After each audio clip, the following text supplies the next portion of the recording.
ওই নতুন মাল, দেশি বলদ। ভাই আপনাকে মনে হয় ডাকছি, জান আপনার কপালে আজ দুঃখ আছে। আমাকে কোন দিক থেকে বলদ মনে হলো? এই দেশি বলদ, তোকে কয়বার ডাকতে হয়? হ্যাঁ, আজ কিন্তু তোর খবর আছে। কানে কম শুনিস নাকি? একেবারে কান ছিঁড়ে ফেলবো। আপু, আমার নাম ইলহাম। আপনি বলদ বলে ডাকছিলেন, তাই বুঝতে পারিনি। দোস্ত, তোরে আপু ডাকে। ওরা দেখে মনে হয় বয়সে তোর চেয়েও বড়। আমাকে কোন দিক দিয়ে তোর আপু মনে হয়? আজ থেকে ম্যাম বলে ডাকবি, বুঝেছিস? প্রিন্সিপালের কক্ষে এমন এক চাপ ও উত্তেজনা বিরাজ করছিল, যেন সামান্য একটা শব্দেই বিস্ফোরণ ঘটে যাবে। কক্ষের মাঝখানে মাথা উঁচু করে দাঁড়িয়েছিলাম আমি। আমার সাদা শার্টটা রক্তে একদম ভিজে লাল হয়ে গেছে। হাত, গলার, বুক, কোথাও সাদার অস্তিত্ব নেই। দেখে মনে হচ্ছিল কয়েক মিনিট আগেও কেউ আমাকে রক্তের স্রোতে ডুবিয়ে ফেলেছে। তবু আমার চোখে ছিল না কোনো ভয়ে, ছিল এক অদ্ভুত স্থিরতা। প্রিন্সিপাল সাহেব গভীর নিঃশ্বাস ফেলে সামনে সোফায় বসে থাকা আমার বাবার দিকে তাকালেন। তারপর নরম কণ্ঠে বললেন, স্যার, আমি দুঃখিত, কিন্তু আপনার ছেলেকে আর এই বিশ্ববিদ্যালয়ে রাখতে পারছি না। কথাটা বলার সময় তার কণ্ঠে ছিল অসহায়ত্ব, কারণ তিনি জানতেন তিনি কার সঙ্গে কথা বলছেন। আমজাদ খান, আমার বাবা। একটা নাম যার কোনো পরিচয় দিতে হয় না, দেশের শিল্প জগতের এক প্রভাবশালী ব্যক্তিত্ব, হাজারো মানুষের কর্মসংস্থানের উৎস। এমন একজন মানুষের ছেলেকে বিশ্ববিদ্যালয় থেকে বহিষ্কার করার সিদ্ধান্ত নেওয়া সহজ নয়। বাবা আর কিছু বলতে চাচ্ছিলেন, ঠিক তখনই বাইরে থেকে প্রচণ্ড চিৎকার ভেসে এলো। কোথায় সেই ছেলে? দরজাটা ধাক্কা মেরে খুলে গেল। ঝড়ের বেগে ভেতরে ঢুকে পড়লেন এমপি আসাদুজ্জামান। তার চোখ দুটো রক্তবর্ণ। ভেতরে ঢুকে গর্জে উঠলেন, কে আমার ছেলেকে মেরেছে? তাকে আমি জীবন্ত মাটিতে পুঁতে ফেলবো। ঘরের পরিবেশ মুহূর্তে আরও ভারী হয়ে উঠল। হ্যাঁ, আমি সেই এমপি আসাদুজ্জামানের একমাত্র ছেলে রাব্বিকে পিটিয়েছি। আর শুধু পিটিয়ে ক্ষান্ত হয়নি, এমন নির্মমভাবে মেরেছি যে ছেলেটার পুরো শরীর ক্ষতবিক্ষত হয়ে গেছে। বর্তমানে সে হাসপাতালে চিকিৎসাধীন। বাবা ধীরগতিতে উঠে দাঁড়ালেন। তার কণ্ঠ ছিল খুব শান্ত, কিন্তু সে শান্ত কণ্ঠের ভেতরে লুকিয়ে ছিল ভয়ঙ্কর ক্ষমতা। মিস্টার আসাদুজ্জামান, আমি এখানে দাঁড়িয়ে আছি দেখেও আপনি গলা উঁচু করে কথা বলছেন। মুহূর্তে এমপির মুখের রং বদলে গেল। তিনি যেন হঠাৎ বাস্তবে ফিরে এলেন। বাবাকে দেখে গলার স্বর অনেক নিচে নামিয়ে বললেন, স্যার, সরি, আসলে খেয়াল করিনি। আমার একমাত্র ছেলের মৃত্যুর সঙ্গে লড়ছে, তাই মাথা ঠিক নেই। বাবা কয়েক সেকেন্ড চুপ থেকেই বললেন, আপনার ছেলে এখন বিপদমুক্ত। হাসপাতাল থেকে আমি খবর পেয়েছি, আর এসব যা হয়েছে করেছে আমার ছেলে। তার বিচার আমি নিজেই করব, এটা আমার কথা। একজন ক্ষমতাবান মানুষ যখন কথা দেন, তখন অনেক সময় আদালতের রায়েরও প্রয়োজন হয় না। এমপি আসাদুজ্জামান মাথা নত করে বললেন, স্যার, আপনি যখন কথা দিয়েছেন তখন আমার আর কোনো কিছু বলার নেই। এরপর তিনি ধীরে ধীরে কক্ষ ত্যাগ করলেন। ঘরে আবারও নীরবতা নেমে এলো।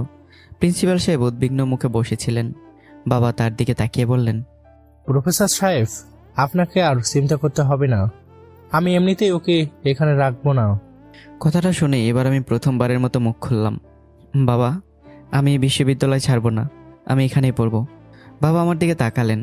সেই দৃষ্টিতে এতটাই কঠোরতা ছিল যে আমি আর বাকিটা বলতে পারলাম না। বাবা শুধু চোখের ইশারায় আমাকে চুপ থাকতে বললেন, আর আমি চুপ হয়ে গেলাম। বিকেলের আলো তখন খান ম্যানশনের বিশাল লাঙ্গিনায় ছড়িয়ে পড়েছে। গাড়ি এসে থামতেই বাড়ির সবাই কৌতূহল হয়ে বাইরে বেরিয়ে এলো। পরের মুহূর্তে ঘটল এমন কিছু যা দেখে সবাই স্তব্ধ হয়ে গেল। একটার পর একটা কয়েকটা থাপ্পড় সজোরে এসে পড়ল আমার গালে, এত জোরে যে চারপাশে যেন প্রতিধ্বনি হয়ে ফিরে এলো। বাবার চোখে তখন জ্বলছিল আগুন। তোর জন্য আমার মান সম্মান আর শেষ। মানুষের সামনে মাথা তুলে দাঁড়াতে পারি না, লজ্জায় কাউকে বলতে পারি না তুই আমার ছেলে। আমার মুখ লাল হয়ে উঠল, ঠোঁটের কোণ ফেটে সামান্য রক্ত বের হলো, কিন্তু কোনো প্রতিবাদ করলাম না। কারণ আমি আমার বাবাকে ভয় পাই না, কখনোই পাই না, কিন্তু সম্মান করি। আর সেই সম্মানে আমাকে নীরব থাকতে শিখিয়েছে। হঠাৎই ভিড় ঠেলে ছুটে এলেন মীরা খান, মানে আমার মা। আমাকে দেখে তার বুক কেঁপে উঠল। আব্রাহাম, তোর কি হয়েছে? তোর শরীরে এত রক্ত কেন? আল্লাহ, পুরো শরীর রক্তে ভিড়ে গেছে।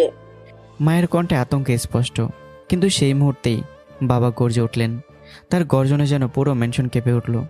তোমাদের মা ছেলের নাটক বন্ধ করো। তোমার আদরের ছেলে এমপির ছেলেকে এমনভাবে পিটিয়েছে যে হাসপাতালে পাঠাতে হয়েছে। এই রক্ত তার নিজের না, ওই ছেলের রক্ত। কথাটা শোনা মাত্রই পুরো বাড়ি নিস্তব্ধ হয়ে গেল। প্রথমে কথা বললেন আমার চাচি আলেয়া বেগম। তিনি বিস্ফোরিত চোখে আমার দিকে তাকিয়ে বললেন, হায় আল্লাহ, এই ছেলে এতটা ভয়ঙ্কর হয়ে গেল কবে? আমার ফুপি হতভম্ব হয়ে বললেন। আমি তো ভাবতেই পারছি না আব্রাহাম এমন কাজ করতে পারে। ফুপা গভীর গলায় বললেন, কিছু একটা বড় কারণ না থাকলে আব্রাহাম কখনোই হাত তুলবে না। চাচা ভুরু কুঁচকে ছেলের দিকে তাকিয়ে রইল, কিন্তু কিছু বললেন না। কিন্তু তার চোখে স্পষ্ট প্রশ্ন। অন্যদিকে কাজিনরা একে অপরের দিকে মুখে চাওয়াচাওয়ি করতে লাগলো। কেউ অবিশ্বাস্য হতভাগ, কেউ ভয়ে চুপ, আবার কারো চোখে ছিল কৌতূহল। পুরো পরিবেশটা এমন হয়ে উঠল যেন বাড়ির মাঝখানে দাঁড়িয়ে আছে কোনো অপরাধী, আর সবাই তার বিচার দেখার অপেক্ষায়। কিন্তু সে তথাকথিত অপরাধী আমি এখনো মাথা নিচু করে নিশ্চুপ দাঁড়িয়ে আছি। আমার চোখে কোনো অনুশোচনা নেই, ভয় নেই, বরং এক অদ্ভুত জেদ জমে আছে। যেন মনে মনে বলছি, যদি সময় আবার ফিরে আসে আমি আবারও একই কাজ করব। বাবা শেষবারের মতো আমার দিকে তাকালেন, তারপর মার উদ্দেশ্যে কঠোর স্বরে বললেন, তোমার ছেলেকে ফ্রেশ হয়ে আমার রুমে আসতে বলো, আমি তার অপেক্ষায় থাকবো। কথাটা বলে তিনি ঘুরে দাঁড়ালেন, ধীর পায়ে নিজের কক্ষের দিকে চলে গেলেন। আর পেছনে রয়ে গেল এক রক্তাক্ত নীরবতা, যে নীরবতার ভেতরে লুকিয়ে আছে এমন এক সত্য যার জন্য আমি আজ এমপির ছেলেকে মৃত্যুর মুখে ঠেলে দিয়েছি। কিন্তু কি সেই সত্যটা? আমজাদ খান নামটা শুধু একজন ব্যবসায়ীর পরিচয় নয়, বরং এক বিশাল সাম্রাজ্যের প্রতীক। দেশের শীর্ষ শিল্পপতিদের তালিকায় তার নাম সবসময় প্রথম সারিতেই থাকে। মন্ত্রী, আমলা, বড় বড় কর্পোরেট প্রধান, সবার সঙ্গে তিনি হিসাব করে কথা বলেন না, বরং অনেকেই তার সঙ্গে হিসাব করে কথা বলে। তবে এই অবস্থানে পৌঁছানোর পরটা মোটেও সহজ ছিল না। আজ যে হাজার হাজার কোটি টাকার সাম্রাজ্য দাঁড়িয়ে আছে, তার প্রতিটি ইটের সঙ্গে জড়িয়ে আছে বাবার ঘাম, পরিশ্রম আর ত্যাগ। আর সেই কারণেই নিজের পরিবারকে নিয়েও তার আক্ষেপের শেষ নেই। তার ছোট ভাই আজমল খান এবং একমাত্র বোন রিনা খান বছরের পর বছর ছত্রছায়ায় জীবন কাটিয়েছে। তাদের বাড়ি, গাড়ি, ব্যবসা, সন্তানদের পড়াশোনা সব কিছুর খরচ বহন করেছেন বাবা। কিন্তু বিনিময়ে তিনি পেয়েছেন কি? ভালোবাসা না শ্রদ্ধা, না, বরং পেয়েছেন লোভ। কারণ তারা দুজনেই মনে করে বাবার একমাত্র ছেলে আমি স্বাভাবিক কেউ নই। আমি অত্যন্ত রাগী, অন্যায়ের বিরুদ্ধে রুখে দাঁড়াতে গিয়ে প্রায়ই মারামারিতে জড়িয়ে পড়ি। এই সুযোগটাই কাজে লাগাতে চায় তারা। তাদের ধারণা ভবিষ্যতে আমি ব্যবসা সামলাতে পারবো না, আর তখন পুরো সম্পত্তি ধীরে ধীরে তাদের হাতেই চলে আসবে। তাই তারা গোপন আরেকটা পরিকল্পনাও করে রেখেছে। রিনা খান মানে আমার ফুপি, তার মেয়ে রাহির সঙ্গে আমার বিয়ে দিতে চায়। অন্যদিকে আমার চাচা চায় তার মেয়ে মাইশের সঙ্গে আমার বিয়ে দিতে। দুই ভাই বোনের লক্ষ্য একটাই, বাবার সম্পত্তির উত্তরাধিকার নিজেদের ঘরে আটকে রাখা। অন্যদিকে চট্টগ্রামের একটি স্বনামধন্য বিশ্ববিদ্যালয়ে পড়াশোনা করে মেহেরুন্নেসা মৌ। মৌকে প্রথমবার দেখলে মনে হবে যেন কোনো রূপকথা চরিত্র বাস্তবে চলে এসেছে। তার সৌন্দর্য এমন যে স্বাদও যেন লজ্জা পায়। দীর্ঘ কালো চুল, মায়াবী চোখ আর আত্মবিশ্বাসে ভরা উপস্থিতি। পুরো ক্যাম্পাসে সে পরিচিত এক নামে। কিন্তু তার আরেকটি পরিচয় আছে, বিশ্ববিদ্যালয়ের সবচেয়ে দুরন্ত ও দুষ্ট মেয়েদের একজন সে। ও বখাটে, নতুন ছাত্রদের নিয়ে মজা করা, র্যাগিং করা, নিরীহ ছেলেদের বিব্রত করা, এসব জন্য তার নিত্যদিনের বিনোদন। ক্যাম্পাসে থাকলেই সে সবচেয়ে বেশি স্বস্তি পায়, কারণ বাড়িতে তার জন্য অপেক্ষা করে থাকে এক অদ্ভুত অস্বস্তিকর পরিবেশ। তার সৎ মা সামিরা বেগম সবসময় সুযোগ খোঁজেন তাকে বাড়ি থেকে বের করে দেওয়ার জন্য। সৎ দুই বোন মায়া ও আখিও মায়ের সুরেই কথা বলে। তবে মৌ সহজে হার মানার মেয়ে নয়। কঠিন কথার জবাব কঠিনভাবে দিতে জানে সে, ফলে এতদিনও তাকে কেউ দমাতে পারেনি। এদিকে খান ম্যানশনের স্টাডি রুমে বসে আছেন বাবা, তার সামনে মাথা নিচু করে বসে আছে আমি। কিছুক্ষণ নীরব থাকার পর বাবা ধীরে বললেন, আপরাম, তুই আর কয়টা বিশ্ববিদ্যালয় পরিবর্তন করবি? এই নিয়ে 4টা হয়ে গেল। আমি চুপ। বাবা আবারও বললেন, তুই আমার একমাত্র সন্তান। আমার মৃত্যুর পরে এই বিলাস সাম্রাজ্যের দায়িত্ব তোর কাঁধেই আসবে। কিন্তু আমার ভাই আর বোন, ওরা আমার খেয়ে আমার পরে আমার মৃত্যুর অপেক্ষা করে। কারণ ওরা বিশ্বাস করে তুই ব্যবসা সামলাতে পারবি না। ওরা ভাবে তুই অস্বাভাবিক পাগল, আর সেই সুযোগে ওরা সবকিছু দখল করে নেবে। আমি এবার ধীরে ধীরে মাথা তুললাম। আমার চোখে কোনো দ্বিধা নেই। বাবা, আমি যেসব কারণে মাথা গরম করি, মানুষকে মারি, সেসব কারণে যদি কেউ প্রতিবাদ না করে, চুপ করে অন্যায় দেখে, তাহলে প্রকৃত অস্বাভাবিক মানুষ তো তারাই। কক্ষটা কয়েক সেকেন্ড নীরব হয়ে গেল। বাবা আমার দিকে তাকিয়ে রইলেন। তার কঠোর মুখেও তীক্ষ্ণ গর্বের ছাপ ফুটে উঠল, কারণ তিনি জানতেন তার ছেলে ভুল করতে পারে না, কিন্তু অন্যায়ের সঙ্গে আপোষ করতে পারে না। কিছুক্ষণ পর তিনি বললেন, আমি জানি আমার ছেলে কেমন, তাই একটা সিদ্ধান্ত নিয়েছি। আমি ভুরুকুসকে তাকিয়ে বললাম, কি সিদ্ধান্ত? তোকে চট্টগ্রামে পাঠাবো। সেখান থেকে মাস্টার শেষ করবি, তারপর সরাসরি আমার ব্যবসায় যোগ দিবি। আমি চুপচাপ শুনছিলাম। বাবা এবার সামনে একটি ঝোঁকে গম্ভীর গলায় বললেন, আর একটা কথা খুব ভালো করে মনে রাখবি, সেখানে তুই নিজের পরিচয় দিবি না, কেউ জানবে না তুই আমজাদ খানের ছেলে। তুই সাধারণ মধ্যবিত্ত পরিবারের একজন ছাত্রই থাকবি, কারণ যারা তোর টাকা পয়সা না দেখে, তোর অবস্থান না দেখে পাশে দাঁড়াবে, তারাই তোর প্রকৃত বন্ধু। আমি কয়েক সেকেন্ড চুপ থেকে মৃদু হেসে বললাম, ঠিক আছে বাবা, আমি যাব। কখন যেতে হবে? বাবা উত্তর দিলেন, আজ রাতেই, কাল থেকেই ক্লাস, সব ব্যবস্থা আমি করে রেখেছি। নিজের কক্ষের দিকে যাচ্ছিলাম, ঠিক তখনই সামনে এসে দাঁড়ালো আমার ফুপি মুন্নি খান। মায়া ভরা চোখে বললেন, কি হয়েছে বাবা, মুখটা এমন কেন? ভাইয়া আবার বকেছে? আমি জোর করে একটা হাসি দিলাম, না ফুপি, তেমন কিছু না। ঠিক তখনই পাশ থেকে রাহি বলে উঠল, তোমার মুখ দেখে তো মনে হচ্ছে মামা তোমাকে অনেক বকেছে। রাহি, তোকে কতবার বলেছি আমাকে ভাইয়া ডাকবি? রাহি ঠোঁট ফুলিয়ে দাঁড়িয়ে রইল, আর আমি কোনো কথা না বলে নিজের রুমে চলে এলাম। আমি চলে যেতেই ফুপি তার মেয়ের দিকে তাকিয়ে ফিসফিস করে বললেন, যেভাবেই হোক ওকে নিজের দিকে টানতে হবে। তুই যদি ওর স্ত্রী হতে পারিস তাহলে ভবিষ্যতে সব কিছু আমাদের হাতেই থাকবে। রাহির চোখে তখন লোভের ঝিলিক। অন্যদিকে চাচার কক্ষে একই আলোচনা চলছিল। তার স্ত্রী আলেয়া বেগম ও মেয়ে মাইশার দিকে তাকিয়ে বললেন, আমাদের যেভাবেই হোক আব্রাহামকে মাইশার সঙ্গে বিয়ে দিতেই হবে, না হলে ভবিষ্যতে ভাইয়ার সব সম্পত্তি অন্য কারোর হতে চলে যাবে। চাচি মাথা নেড়ে সম্মতি জানালেন, আর আয়শা চুপচাপ বসে রইল। তার চোখে তখন অন্যরকম চিন্তার ছায়া। পরদিন সকালে চট্টগ্রাম, সমুদ্রের শহর নতুন সূর্যের আলোয় ধীরে ধীরে জেগে উঠেছে। একটি সাধারণ বাস থেকে নেমে এলো এক যুবক। সাধারণ শার্ট, সস্তা জিন্স, পায়ে সাধারণ স্যান্ডেল। দেখে বোঝার উপায় নেই সে দেশের অন্যতম ধনী পরিবারের উত্তরাধিকারী। সে আর কেউই নয়, আমি নিজে, আব্রাহাম খান। কাঁধে ব্যাগ ঝুলিয়ে ধীর পায়ে বিশ্ববিদ্যালয়ের প্রধান ফটকের দিকে এগিয়ে গেলাম। চারপাশে অসংখ্য ছাত্রছাত্রী, হাসি, আড্ডা, কোলাহল। কিন্তু আমি জানতাম না এই ক্যাম্পাসে আমার জন্য অপেক্ষা করছে এমন কিছু মানুষ যারা আমার জীবনকে সম্পূর্ণ বদলে দেবে। বিশ্ববিদ্যালয়ের প্রধান ফটকের পাশে মুখ গোমরা করে বসেছিল মৌ। তার চেহারায় স্পষ্ট বিরক্ত আর হতাশার ছাপ। এমন সময় তার বান্ধবী মিহি তার পাশে এসে কৌতূহলী কণ্ঠে বলল, কি রে দোস্ত, আজ তোর মন খারাপ কেন?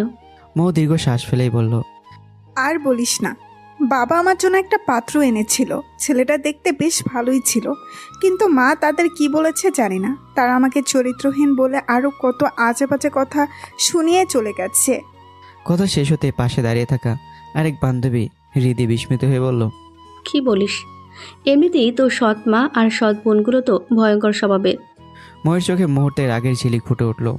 শুধু তাই না, এসবের জন্য বাবা আমাকে বেল্ট দিয়ে মেরেছে। আর তখন আমার সৎমা আর বোনদের মুখের হাসি দেখে মনে হচ্ছিল যেন তারা কোনো উৎসব পালন করছে। ঘটনাটা মনে পড়তেই গা জ্বলে ওঠে। হঠাৎই ময়ের দৃষ্টি বিশ্ববিদ্যালয়ের গেটের দিকে আটকে গেল। সেই মুহূর্তে বিশ্ববিদ্যালয়ের ভেতরে একদল ছাত্রছাত্রীকে নিয়ে নতুন কোনো বিনোদনের শিকার খুঁজছিল সে। গেট দিয়ে ভেতরে ঢোকা সাধারণ পোশাকের এক ছেলের উপর গিয়ে থামলো তার চোখ। ময়ের ঠোঁটের কোণে ধীরে ধীরে দুষ্ট এক হাসি ফুটে উঠল। নতুন মাল মনে হচ্ছে, আজকের বিনোদন বোধহয় এসে গেছে। ময়ের রহস্যময় হাসি দেখে মিহি বুরুকুসকে বলল, কি রে দোস্ত, কি দেখে এমন হাসছিস? মো আঙ্গুল তোলে ছেলেটার দিকে ইশারা করে বলল, দেখ, আমাদের বিনোদনের ব্যবস্থা নিজেই হেঁটে হেঁটে চলে আসছে। মিহিও তাকিয়ে দেখলো ছেলেটাকে। একেবারে হাবাগোবা টাইপের মনে হচ্ছে। একে নিয়ে তো নিয়মিত মজা করা যাবে। মো হেসে বলল, একদম ঠিক বলেছিস। কিন্তু হৃদের মুখটা গম্ভীর হয়ে গেল। মৌ, এসব কিন্তু ঠিক না। তুই এই বিশ্ববিদ্যালয়ের সবচেয়ে সুন্দরী মেয়েদের একজন, কিন্তু তোর এই স্বভাবটা একদম ভালো না। মানুষকে অপমান করা বন্ধ করে একটু ভালো হওয়ার চেষ্টা কর। তোর একটা বদনামও আছে, তুই নাকি বখাটে। কথাটা শুনেই মো বিরক্ত হয়ে উঠল। তোর জ্ঞান দিতে হবে না আমাকে। হৃদয় আর কিছু না বলে রাগে সেখান থেকে চলে গেল। ঠিক তখনই মো উচ্চস্বরে চিৎকার করে উঠল, এই দেশি বলদ, এদিকে আয়। হঠাৎই কারো এমন ডাক শুনে আমি ফিরে তাকালাম, আর অনেকে তাকালো। আমার পাশে দাঁড়িয়ে ছিল আরেকজন ছাত্র, নাম আসিফ। সে অবাক হয়ে চারপাশে তাকিয়ে মনে মনে বলল, হে আল্লাহ, আজকে আবার কার কবল বললো, শুধু আমি যেন না হয় আল্লাহ। ও আবারও ডাক দিল, ওই নতুন মাল, দেশি বলদ। আসিফ এবার আমার দিকে তাকিয়ে মুচকি এসে বলল, ভাই আপনাকে মনে হয় ডাকছে, যান, আপনার কবলে আজ দুঃখ আছে। চারপাশে ছাত্রছাত্রীরা বিষয়টা লক্ষ্য করছিল। অনেকে আমার দিকে তাকিয়ে মনে মনে আফসোস করছিল। দূরে দাঁড়িয়ে থাকা হৃদয় সব দেখছিল। আমার নিষ্পাপ চেহারা দেখে তার সত্যি মায়া লাগছিল। এদিকে আমি ভেতরে ভেতরে বিরক্ত হয়ে উঠলাম। আমাকে দেশি বলদ বলে ডাকায় রাগে আমার মুখ শক্ত হয়ে গেল। আমি একটা মানুষ, আমাকে কোন দিক থেকে বলদ মনে হলো মনে মনে ভাবছিলাম। তার পরক্ষণে আমার দৃষ্টিকে আটকালো মোয়ের দিকে। রাগের মাঝেও আমি এক মুহূর্তের জন্য থমকে গেলাম। মেয়েটি অসম্ভব সুন্দর, যেন কোনো স্বর্গের অপ্সরা। অবশেষে মোয়ের সামনে এসে দাঁড়াতেই মেয়েটির চোখ দুটোতে যেন আগুন জ্বলে উঠল। এই দেশি বলদ, তোকে কয়বার ডাকতে হয়? হ্যাঁ, আজ কিন্তু তোর খবর আছে। কর্কশ কণ্ঠে সে চিৎকার করে বলল, এই বলদ, তোকে কয়বার ডাকতে লাগে? কানে কম শুনিস নাকি? একেবারে কান ছিঁড়ে ফেলবো। চারপাশে তাকিয়ে থাকা ছাত্রছাত্রীরা মুচকে এসে তাকিয়ে আছে, কিন্তু আমার মুখে কোনো পরিবর্তন নেই। আমি শান্ত চোখে মোয়ের দিকে তাকিয়ে নরম গলায় বললাম, আপু, আমার নাম ইলহাম। আপনি বলদ বলে ডাকছিলেন, তাই বুঝতে পারিনি। আপু শব্দটা কানে যেতেই মিহি হো হো করে এসে উঠল। দোস্ত, তোরে আপু ডাকে, ওরা দেখে মনে হয় বয়সে তোর চেয়েও বড়। মুহূর্তে চারপাশে হাসির ঝড় বয়ে গেল। মোয়ের মুখখানা তেলে বেগুনে জ্বলে উঠল। সে এক পায়ে গিয়ে এসে বলল, আমাকে কোন দিক দিয়ে তোর আপু মনে হয়? আজ থেকে ম্যাম বলে ডাকবি, বুঝেছিস? আমি কিছু বলার আগেই সেখানে এসে হাজির হলো অনিক আর মুন্না। অনিক আমাকে মাথা থেকে পা পর্যন্ত একবার দেখে ঠোঁট বাঁকিয়ে বলল, কি রে মৌ, নতুন শিকার পেয়েছিস নাকি? মৌ ঠোঁটের কোণে বাঁকা হাসি টেনে বলল, শিকার না, জাতীয় বলদ। অনিক একবার আমার ঢোলা শার্টটার দিকে তাকালো, তারপর এমনভাবে হাসলো যেন জীবনের সবচেয়ে বড় কৌতুক দেখে ফেলেছে। এই শার্টটা কি তোর বাপের নাকি দাদা? একটা শার্টে মনে হয় দুজন মানুষ ঢুকে যাবে। কথাটা শেষ হতেই চারপাশে অট্টহাসির বিস্ফোরণ ঘটল। মিহি হেসে কাঁপতে কাঁপতে বলল, দেখ দোস্ত, শার্টটা বাতাসে উঠলে প্যারাশুটের কাজ করবে। মুন্নার সাথে যোগ করলো, আমি তো ভাবছিলাম ভিক্ষুকের ছেলে ভুল করে ইউনিভার্সিটিতে ঢুকে পড়ছে। আর মৌ সে দুহাত কোমরে রেখে এমনভাবে হাসছিল যেন পৃথিবীর সবচেয়ে হাস্যকর মানুষটা তার সামনে দাঁড়িয়ে আছে।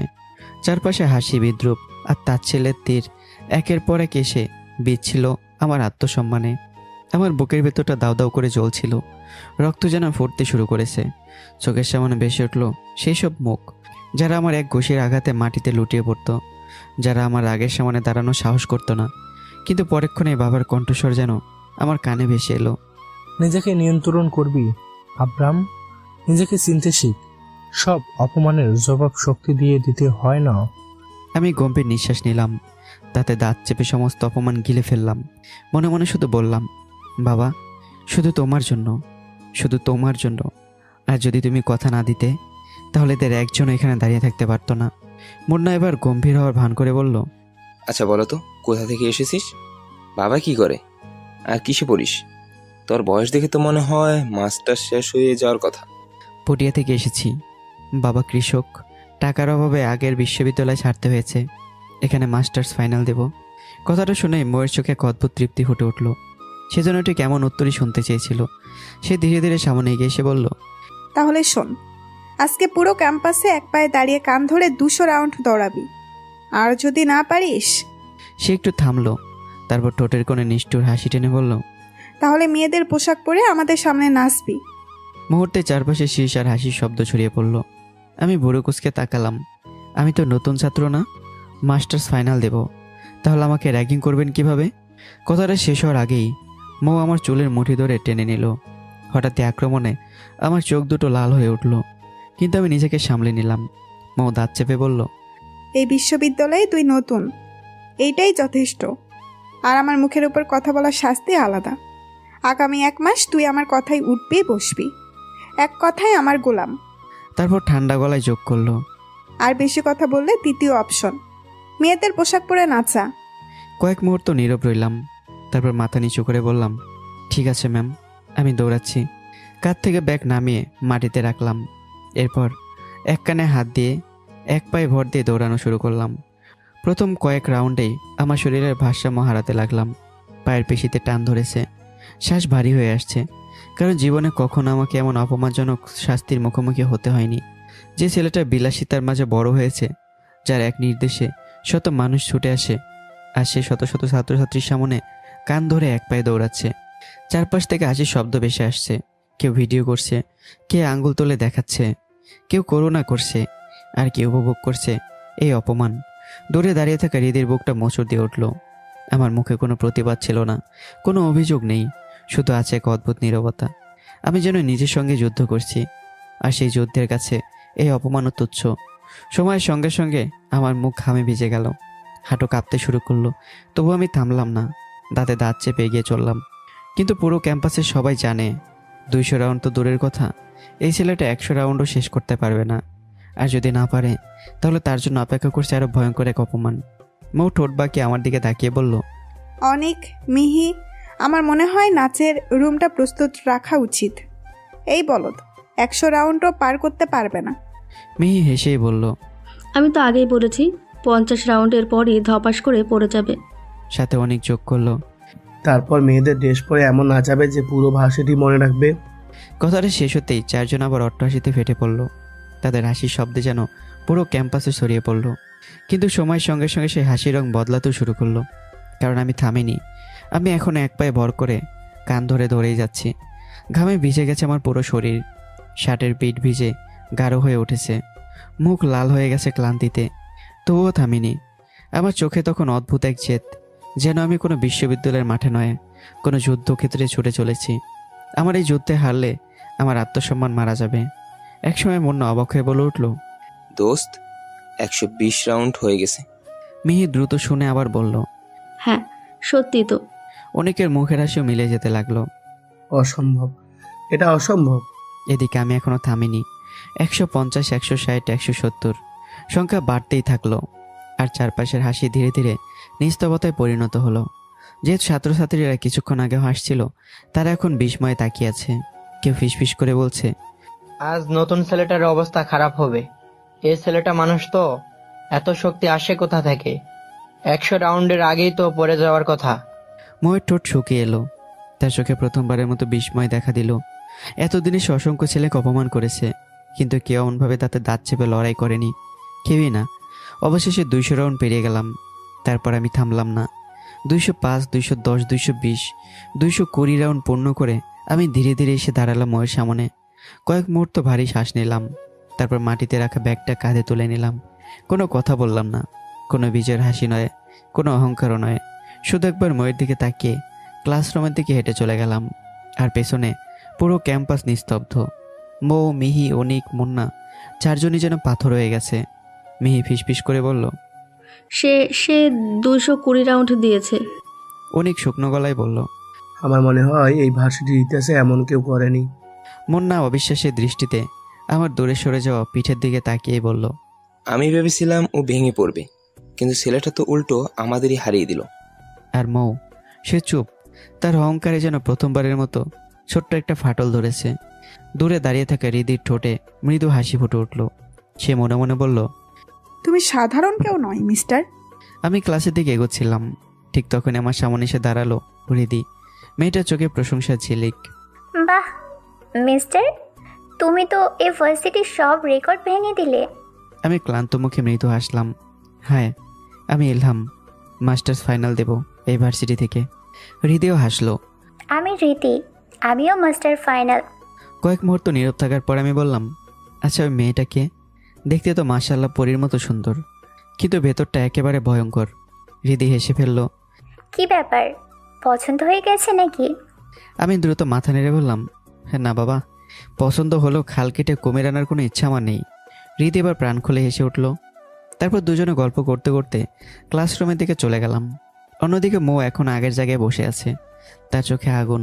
সে জীবনে বহু মানুষকে অপমান করেছে, কিন্তু আজ প্রথমবার কেউ তার দেওয়া শাস্তিকে শাস্তি না বানিয়ে বিজয়ে পরিণত করেছে। তার শরীরের রক্ত যেন টকবক করে ফুটছে। সে শুধু একটা কথাই ভাবছে, এই ছেলেকে আমি ছাড়বো না। পরদিন সকালে বিশ্ববিদ্যালয়ের ক্যাম্পাস। আসার পথে ময়ের জুতায় কাদা লেগে গেছে। সাধারণত এমন ঘটনায় সে বিরক্ত হয় না, কিন্তু আজ তার মাথায় অন্য চিন্তা। সে অপেক্ষা করছে, কাউকে সায়স্তা করার অপেক্ষা। মিহি, অনিক পাশে এসে বসেছে। মুন্না এখনো আসেনি। হঠাৎই গেট দিয়ে ভেতরে ঢুকলাম আমি। সঙ্গে সঙ্গে মৌ আমাকে ডাকলো, এই বলদ। তারপর আমি থেমে গেলাম, ধীরে ধীরে এগিয়ে গেলাম। মুহূর্তের মধ্যে চারপাশে ছাত্রছাত্রীদের চোখ আমাদের দিকে চলে এলো। সবাই বুঝতে পারলো আবারও কিছু একটা হতে যাচ্ছে। সামনে এসে দাঁড়াতেই, ম্যাম, আমার মা বাবা আমাকে একটা নাম দিয়েছেন, ইলহাম। মৌ সঙ্গে সঙ্গে ধমক দিল। চুপ, বেশি কথা বলবি না।